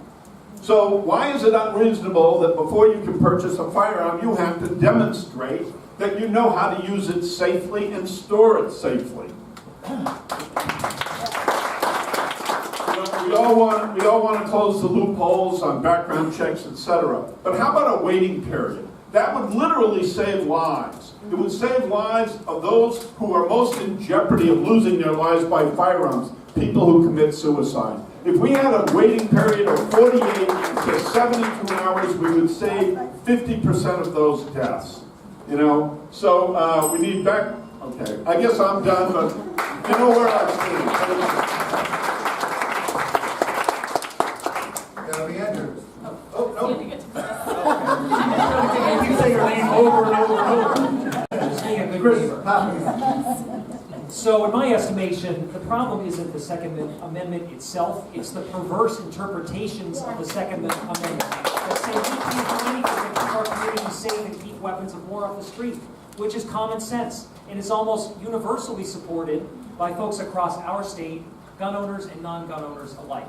95% of people support universal background checks. There isn't another issue where I can see that type of consensus across the spectrum. So we need to pass universal background checks. We need to pass a waiting period and a red flag law. We need to reinstate the assault weapons ban, which did a lot in the 90s to save lives and prevent tragedies from happening. And we've got to lift up the voices of these young people that are coming out and doing politics today because they want to find out a way to create a better future that keeps people safe. So we're trying to do that in our campaign. We've got to say enough is enough with the NRA stranglehold on Congress. And let's take some common sense steps that are widely supported by the people of this state to actually save some people's lives and prevent tragedies from happening. The gun industry leading the NRA has got to be stopped. Do you all remember when Democrats staged a sit-in on the House floor? Do you remember what they wanted? They wanted a vote to prevent people that are barred from flying because they're suspected terrorists from being able to buy a gun. Could we have a vote on that? No. Speaker Ryan actually threatened them with sanctions. You know, we have to ban assault weapons. We have to have a universal background check system. If you went to the airport tomorrow and you were in line and I said only 1 out of the 4 of you has to go through the metal detector, you would say that's unfair. Well, that's how our background system works right now. It's not fair. We need to limit magazine capacity. I have friends that hunt. I grew up in Epping. They relied on that venison to get through the winter. I've talked to them. They said, if I'm out in the woods and I can't shoot a deer in 10 rounds, I probably shouldn't be out there. I also support that waiting period. I agree suicide prevention is huge. You know, gun violence has impacted my family and my friends. I will be a leader on making real change that mass school shootings cannot be the norm. Thank you.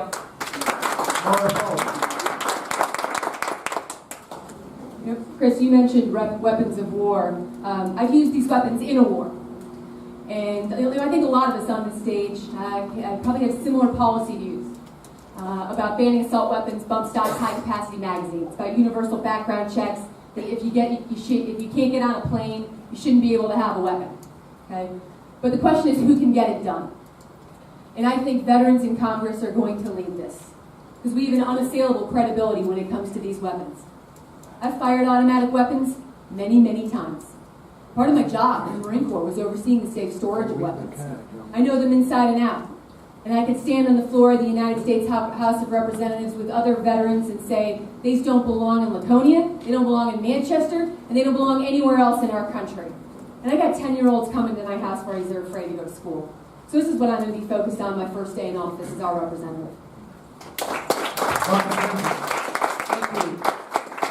You know, as a firefighter, I'm probably the only one in this room who has had to deal with gun violence in a way that is real, that affects and look in the faces of those people who have been affected by gun violence. And also suicide. I'm probably one of the few people in this room that has ever looked at the parents and had to tell them what just happened to their families. And I can tell you this, when people ask me about gun control, I say this: anything that we can do to make this country safer, any reasonable measure that will make this country safer, and to prevent those kinds of discussions with the parents and grandparents and brothers and sisters for somebody who made a mistake and killed somebody because a gun was in the room that never should have been there. Take the guns out of society, take them out of the homes where they don't belong, and make sure that people understand the capacity that those weapons have. Thank you. Thank you for protecting me. Some more just implied that Chris might not know as much about guns because he wasn't serving in war.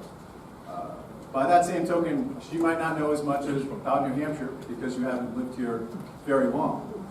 I don't think we have to, as people, cede all arguments to the NRA about the Second Amendment. If we believe in the First Amendment, our right to organize, our right to speak out loudly, we can, as parents, loudly say we do not want this in our schools. We do not want to have to explain to our children why they are coming home being taught nursery rhymes that are telling them where to hide in case of an active shooter. As a father, I believe I have the right to go down to Congress and say I do not want guns in my school, and I would ask everybody to lift up their voices with me when we say that. Thank you very much.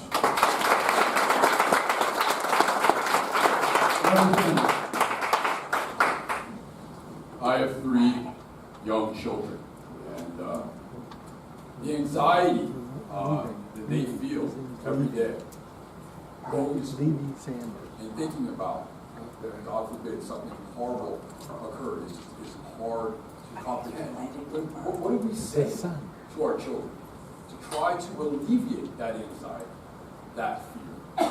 The fact that they are literally hiding behind desks, locking themselves in closets, having these crazy situations where, like, once a week or once every 2 weeks, they're debating in terms of what's going to occur the next day.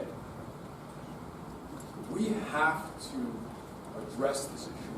What we also have to do is we have to have a very serious and substantive discussion about this issue. because this is a +2 Trump district. And I talked to a lot of folks about this issue, and they are very anxious that their guns are being taken away from them. Thank you very much. All right, so this is a three-part question about the Chico. What do you feel is the best approach to House impeachment with the hope that the Senate would get 67 votes to remove him from office? Keep him from, or electing a Democratic Congress and keep him from doing any more damage than voting him out in 2020 so he can't be president? Or why not ignore Trump? It's what he deserves and will deflate him the most. Anybody? I can even go on about it. Leave us alone. First of all, if you believe, as I do, that Donald Trump represents the most fundamental threat to the integrity of American democracy, then impeachment is not a political or strategic issue, it's a moral imperative. The questions that pundits and partisans like to obsess over: will impeachment hurt our electoral wins? Will Mike Pence be worse? These questions miss the point. There is more than enough evidence in the public record that Trump is a threat to our democracy, a point made more urgent after his disgraceful display in Helsinki. Supporting impeachment is not a political question, it's a moral one. And if we value the integrity of American democracy, we need leaders with political courage and leadership to take a stand. As a prosecutor who oversaw more than 10,000 felony prosecutions, I intend to lead the fight on the Judiciary Committee to impeach Donald Trump.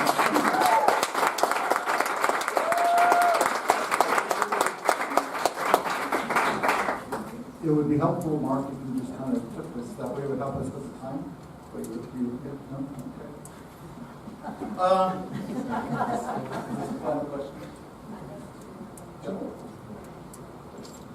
It's 10 minutes. Okay. Here's a question. And do we have any public school teachers in the room?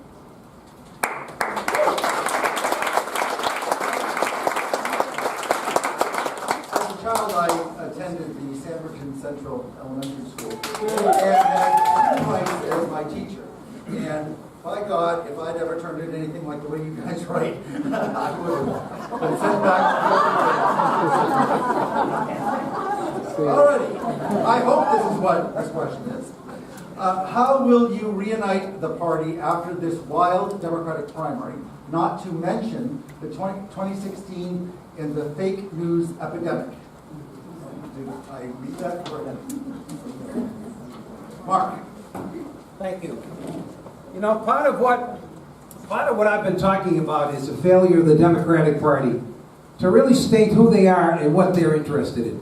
And if we don't do that as a Democratic Party, we're going to lose elections. Not only lose this one, we're going to lose future elections. The Democratic Party has gone and drifted from their roots. When I was 5 years old, my father was with me, and we were banging signs for Dick Vandola. And I said, what is a Democrat, Dad? He said, a Democrat is a group that fights for working people in this country. And we have lost that. We've got to get the money out of the party. We've got to come back to where we're supposed to be, which is defending the core values of workers and working families, and make sure there's no question about who we are and what we stand for. Thank you. Anyone else want to take a shot at uniting the party after this wild primary and combating fake news? There's only one other question, right? Yep.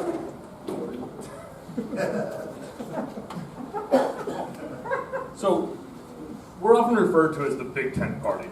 And I think what's happened over the past several years is we've determined that that means in order to get everybody into the tent, we need to make sure we're not offending anybody. We've seen candidates, most recently our presidential candidate in 2016, gravitate as much to the middle as possible to moderate and to not offend anybody. But I'll tell you right now, I don't believe a progressive agenda is offensive.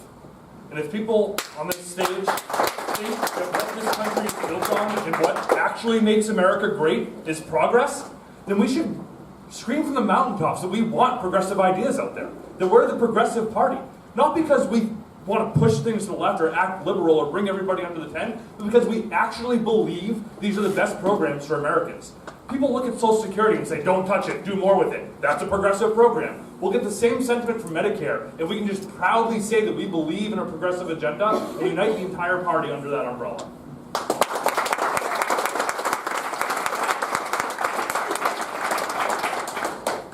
All right, not your favorite question. Chris Pappas.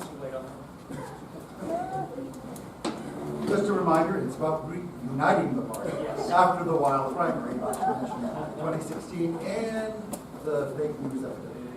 So one of the leading Republican candidates was in Portsmouth with Rudy Giuliani the other day. He has no credibility, right? And he said that this is Donald Trump's district and that he's doing a heck of a job as president. Now, if that's just not fake news, I don't know what is. Well, look, these candidates up here on this stage are minute compared to what we're going to face on September 12th when we're going up against Eddie Edwards or Andy Sanborn. And we've got to be really strong and forceful about pushing back against their dangerous agenda and about speaking to the economic needs of the people of the state. That's what made the Democratic Party, and that's what's going to bring us back to victory this particular year. I think we also can't wait for some talking points to drop down on us from Washington, D.C. This has got to be a local, grassroots, bottom-up effort to retake this district and to retake control of Congress. That's how I think we're going to bring people together, and we can do it by speaking to the progressive values of Democrats and reaching out to the independents right now who are disaffected, who are looking for a home, and who are looking for policies that are going to work for them.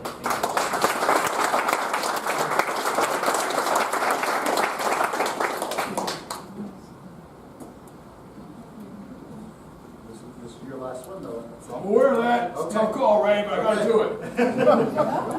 The number one issue, guys, and this, we need to have debates. We have not had one debate whatsoever throughout this whole entire process. That is antithetical to democracy. So if you folks believe in democracy, I would encourage you to contact the New Hampshire Democratic Party. I'm sure Ray will give you his phone number and say that we demand debates. You guys have so much to offer. And I would love to hear from you folks. I'd like to have a give and take. We'd have serious substantive discussions as to why Maura Sullivan believes in corporations, why she takes money from corporations, why Chris Pappas himself does not believe in Medicare for all. Those are the central issues. They're going to ask some good and provocative questions. We need to have a situation. Excuse me. Let him speak. I'm here to talk, okay? I understand people get excited, that's fine, but that's what's called the spirit of debate. We have to have the toughest person running to take on the Republican Party. The Republican, I got a few more minutes because I got cut off. No, I got cut off. Let him speak. I got cut off. You didn't have to respond to it. No, Ray, no, Ray, no. But that's the thing, right here, right now, this is a good discussion. Shut the microphone off. Fine, I'll talk without it. Yep. The fundamental issue that we need to address right now is the issue of, this is what we're dealing with. This is important to understand. No, this is what we're dealing with. The candidate can't understand rules, can't understand agreements, can't act in a polite society. No, Ray, we need to have the strongest possible candidate to take on the Republican Party. No, Thank you very much. You want to get the press attention. That's why you're acting like this. Excuse me. You are the head of the New Hampshire Democratic Party. You need to show decorum. Just because you make $175,000 a year. We didn't come here for any of that. Okay. The final question for the final, the four people left is Naomi, Mark McKenzie, William Martin, and Lincoln Soldati. How would you propose to attract more young people to the state? Mark McKenzie. Here's an idea. We want to get businesses to raise wages in the state of New Hampshire. We want a transportation system that allows people to get from point A to point B, because if you live in New Hampshire, especially if you live up here, you're not going back down to Manchester to work, let alone if you live up in the North Country. The idea that we have family-friendly workplaces so that people have the opportunity to make sure that they have family needs, that those things are taken care of. We've got to encourage people, businesses again, to start opening child care centers and other things that will attract people into their workplaces. But the bottom line is that you've got to have the kinds of jobs and the kinds of opportunities that compete with Massachusetts and cause young people to leave here. And let me also finally say that you want to keep people in New Hampshire, you better lower the cost of college education and allow people to stay in this state instead of having to go out of the state to pay their debt. Thank you so much. It's really not just about attracting young people to our communities and our state. We need to keep young people here. We have children in this state, and I have 4 kids. Only one of them lives here, okay? And we have children that go to other states, they go to colleges in other parts of the country, and they don't come back here. You know, this is a wonderful state. It's one of the best places in the country to live in. But we have an education system in this state that is underfunded. We have a college system in this state that is far too expensive. We have children who are in debt. We need to do a lot to bring children, to keep our children, encourage them to come back. Make them a part of our community. Teach them the values of community. This is a lot that we can do, and a lot of it is because of what we have done. I live in a community, Portsmouth, okay? There are people who work in Portsmouth who can't live in Portsmouth because it's too expensive. We need better workhouse living quarters. Thank you very much.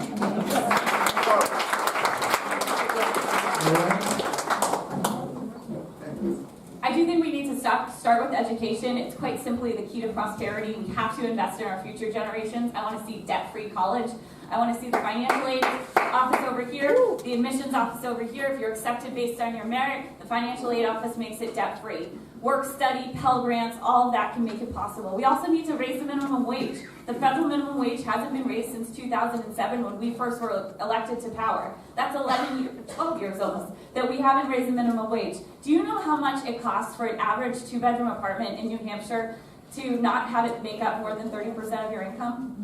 $22 per hour is what you'd have to make. So we need to raise the minimum wage incrementally over time. The other thing is that there actually are professional jobs here in New Hampshire. I've traveled around this district with the Congresswoman, and I've talked to people, and I've talked to the HR person, and I said, what's your biggest challenge? And they said, finding highly skilled workers. And I said, well, where's your partnerships with the colleges, the universities, and the high schools even? And I got blank stares. We can do better.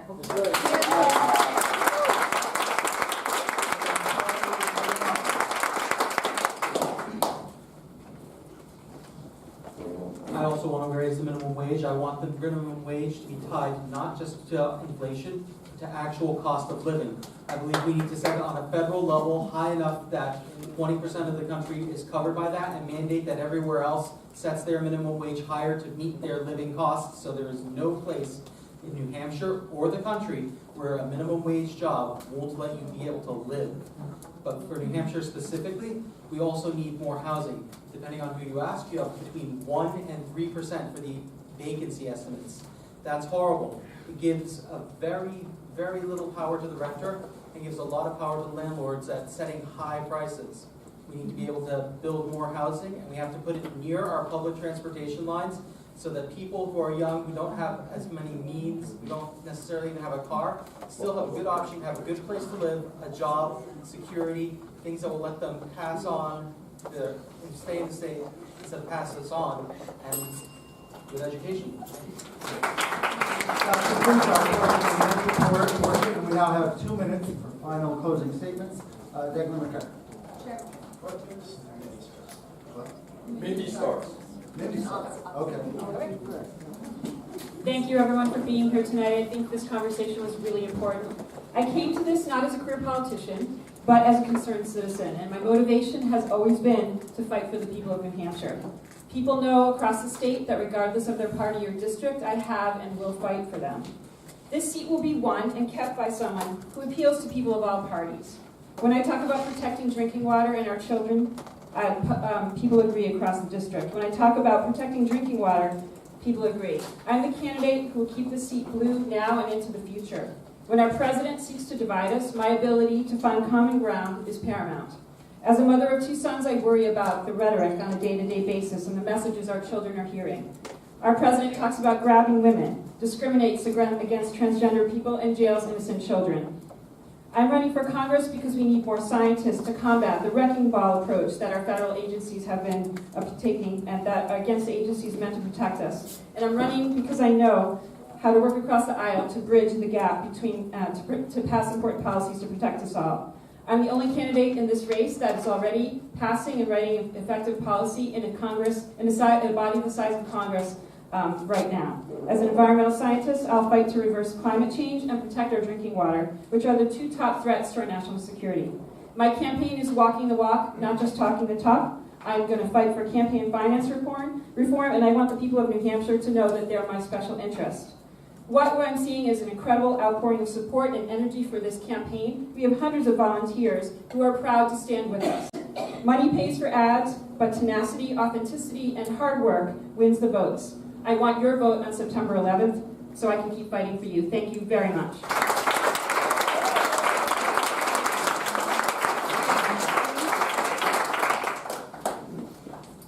Listen, we've always been told who our candidates should be.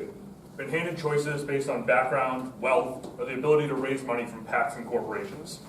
I'm not the candidate they've always told us we need to have. I'm not a well-connected, polished politician. I have college debt, a mortgage, healthcare bills, and a young son. I want to know that my child and yours will have schools we can feel proud to send them to. That they'll have a planet we've cared for, an opportunity to achieve greatness and chase their dreams. I want every working American to know the feeling of owning a home, of earning a living that allows them to live with respect and what they need to survive. I want our citizens to overcome crushing student debt, rising housing prices, and bloated healthcare costs. It's time for New Hampshire and an America that works for everyone, not the select few. A government beholden to its people, not its donors. An America that reminds us it's when we work together as the United States when we achieve greatness. A nation not driven apart by what separates us, but bound together by the beliefs we all share.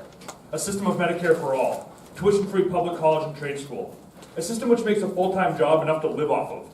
One which takes profitability out of our healthcare and criminal justice systems. We need people carrying a message they believe in, not because a poll tells them to.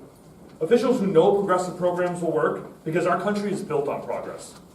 Representatives who are ready to fight for what they care about because their needs are the same as their voters.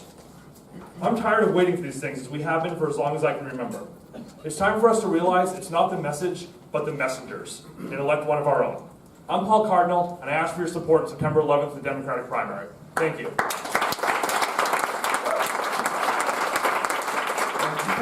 Thank you. You know, I have about 10 minutes here total to describe what is a 44-year career.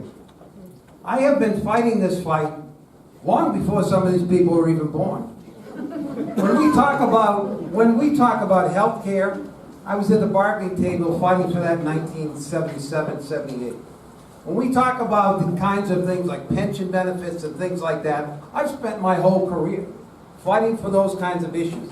Minimum wage, I was the last one to get the minimum wage passed in New Hampshire before the feds took over.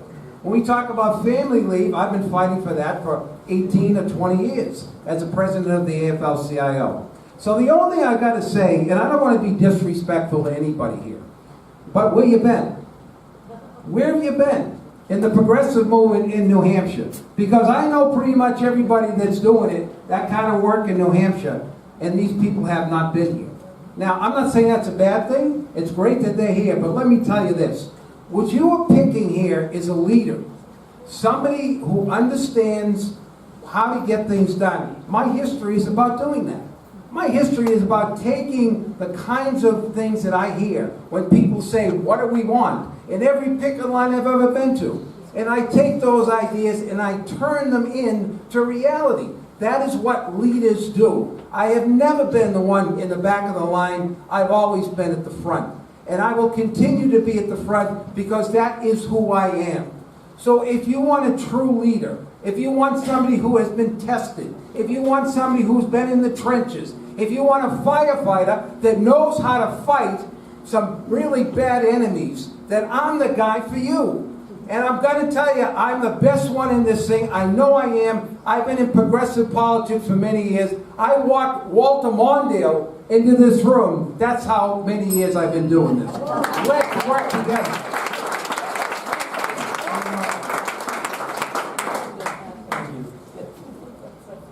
Like Paul, I'm one of the most anonymous and probably at 35 the youngest person up at this table.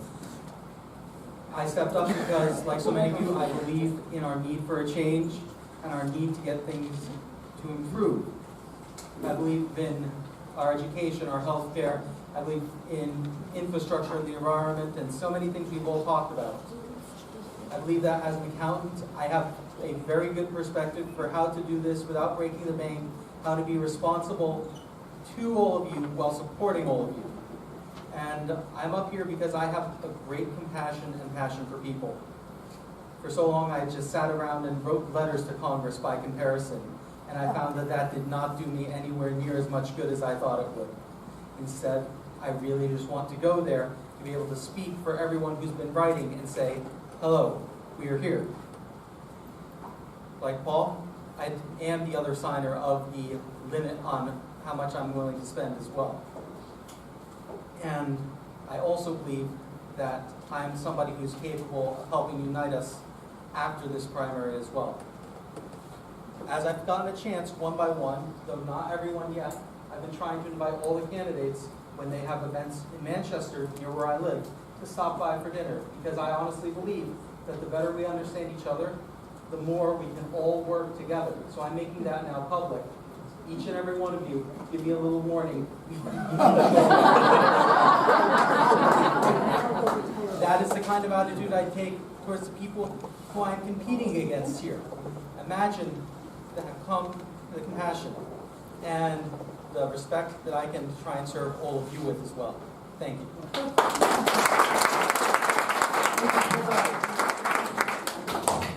The past 2 years have been marked by one scandal, shameful scandal after another. Every night I go to bed thinking it can't possibly get worse. But I make the mistake of waking up in the morning and turning on the news, and guess what? It gets no worse.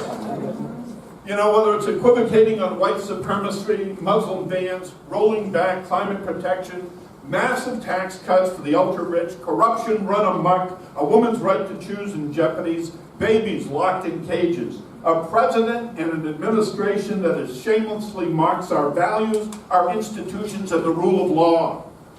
Fundamental to our Constitution is the concept of checks and balances. From the beginning of this race, I pledged never to take a dime from corporate PACs, special interests, and lobbyists, because Congress should be in the service of voters, not donors. Whether it's my role as Stratford County Attorney, Chair of the Somersworth School Board, Mayor of Somersworth, a mentor to Palestinian public defenders in the West Bank, or standing with the water protectors in Standing Rock, North Dakota, I've spent my life fighting for people who need it most. Let's bring this fight to Washington, and together we'll fight for single-payer Medicare for all, abolishing ICE, eliminating fossil fuel subsidies, overturning Citizens United, ending the NRA's grip on Congress, raising the minimum wage, ending private prisons. Unfortunately, Congress has abandoned its role, its mandate to provide a check and balance, and left us an administration that's unchecked and unbalanced. It's time to stand up to this administration. We need courage in Congress. We need leadership. We need a Congress that's not bought and paid for by its donors. My name is Lincoln Soldati. I'm running for Congress. I need your support and your help in this fight. Thank you very much.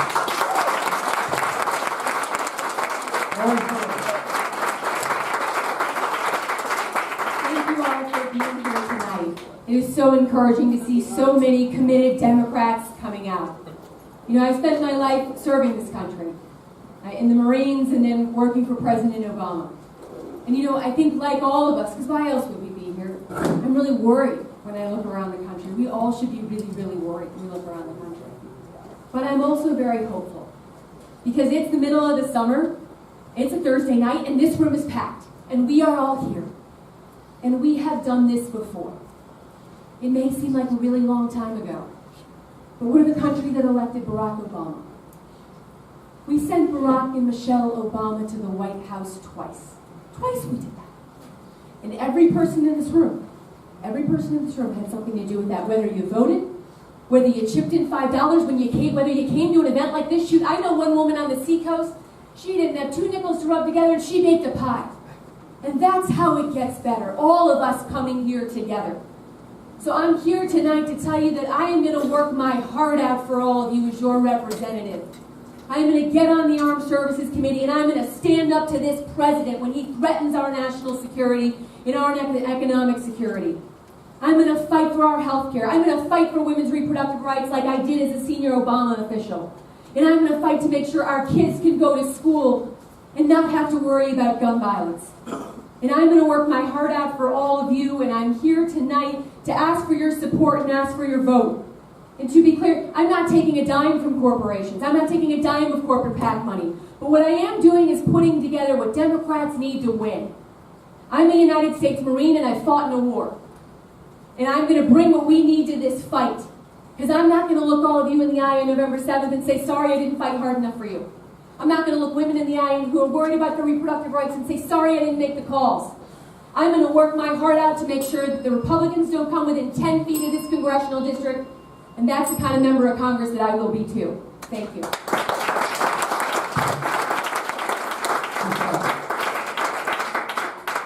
Well, thank you all. And for me, this campaign is personal. This is about the people I know and the people that I meet all across my home state of New Hampshire. It's about the young boy I met in Manchester whose father was recently deported by ICE, separating that family with an abysmal policy pushed by this administration that's just really horrific in its implications.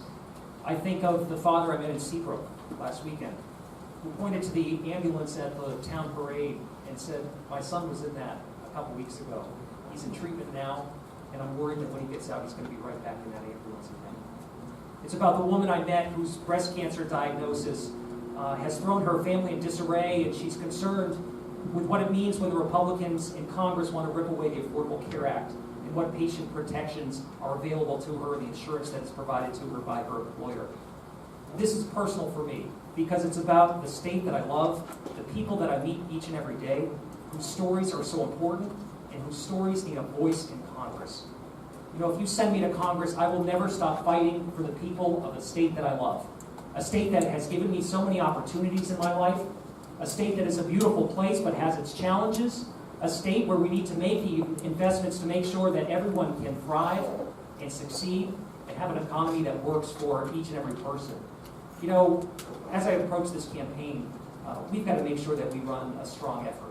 And we're doing that. We're pulling together a really robust campaign to win this seat. But it's not about who has the biggest pile of money at the end of the day. It's who has the biggest ideas. Who can relate to the people of the state. Who has a demonstrated ability of getting things done. And who has the ability to build the type of coalition we need. Of progressives, independents, moderates, Republicans even. To push back against Donald Trump and to send the Republicans in Congress packing. I'm ready for that fight. I ask you to join me in this campaign. And thanks for being out there, for being Democrats.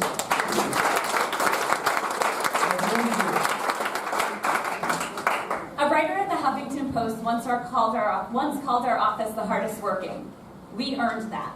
And you have my commitment that I will keep that tradition of hard work and service alive as your member of Congress. This is a tough district. It's 25% registered Dem, 35% registered Republican, and the rest are undeclared. Carol and I won this district in 2016, and Trump won this district in 2016. We cannot take this general election for granted. But it's winnable. Carol and I have stood on this campaign battleground, and we won.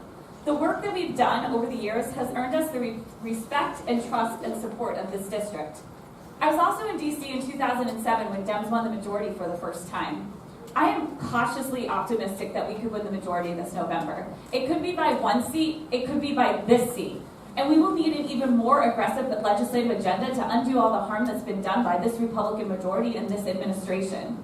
New Hampshire and our country will be best served by someone who knows all the issues, has no learning curve, has an experienced team in place, and can really hit the ground running on day one to serve you. I have the personal relationships in every town and community in this district and in Congress on both sides of the aisle to get right to work. I promise to be a tireless advocate for the people of this district. And if you do give me the privilege of representing you, you have my commitment that I will work each and every day for the rest of us. I will never forget that public office is a public trust. This is a grassroots campaign. We are the people we've been waiting for, and we need your help to get it done. So after we conclude, find me, find a member of my team, sign up to Canvas, sign up to Phone Bank, take a yard sign with you. I hope to earn your trust, your support, and ultimately your vote on primary day, September 11th. Thank you.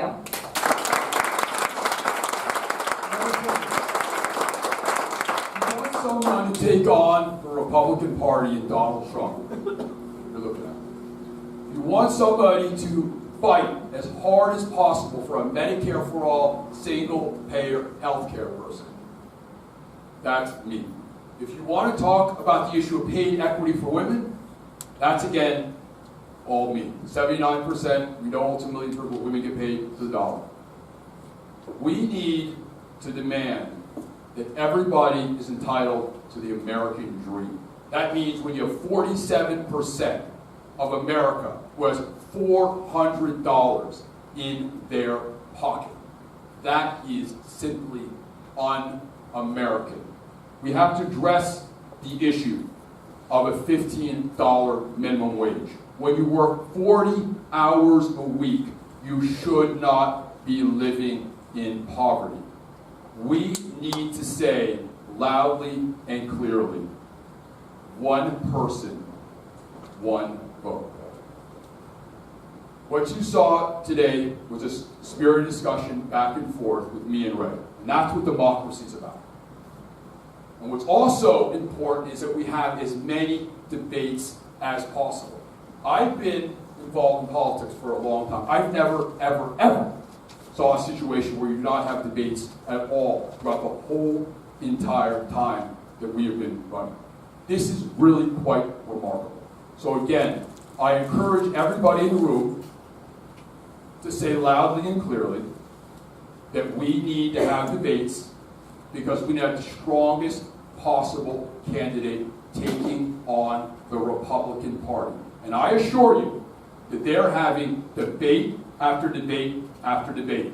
And yet we simply have decided that we are going to give up. And that's simply unacceptable. We need to win this process. Thank you. Thank you, Ray. And thank you, everybody, for coming out here tonight. I told you why I was running at the beginning. I'm going to tell you why I'm not. I'm not running for incremental change. I'm not running to move some deck chairs around. I'm running to represent your voice. And your voice, as we're knocking on the doors, is telling me we want Medicare for all. We want to make sure that we're ending gun violence in our schools, and that we don't want a government that understands inequality and takes steps to address that. Powers that be don't always agree that those are electable winning issues. And I'm here to say that they are, and those powers that be are wrong. If we want to win, we cannot be timid. We must be bold. If we want to win, we cannot read polls. We got to go out there and try to change them. If we want to win, we can't be afraid of the word government. We got to recognize that government is all of us in this room together, that we are the government. And when we start to believe that, when we start to remember that we are the government, then we're going to start deserving the government we get. And until then, we won't. And so I'm asking you, every single day, can we do more? Can we knock on more doors? Can we call more people? Can we send more, text messages? I know there's some people that don't like to read those as much. But until we do that, until we do everything we can, money is always going to shadow our elections. We need to be able to take back our democracy. We need to be able to stand up and be bold and take back our country. Thank you very much.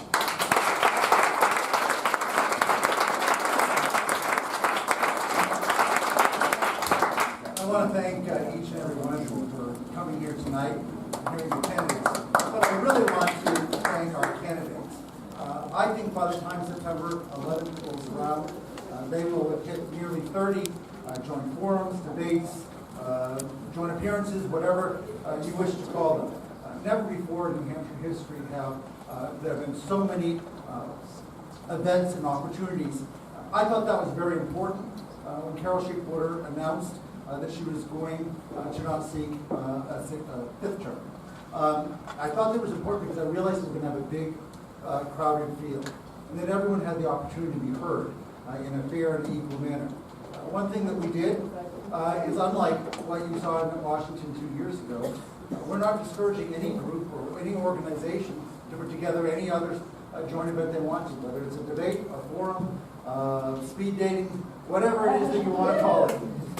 We are encouraging that, but it only works if the candidates participate. And so far, what you have seen is an unbelievable commitment to bring their candidacies to the public in the state of New Hampshire. And they've taken the time out of their lives, out of their campaigns, to be here and over 20 places now, and I think of over 30. So I think we need to give them a big standing ovation.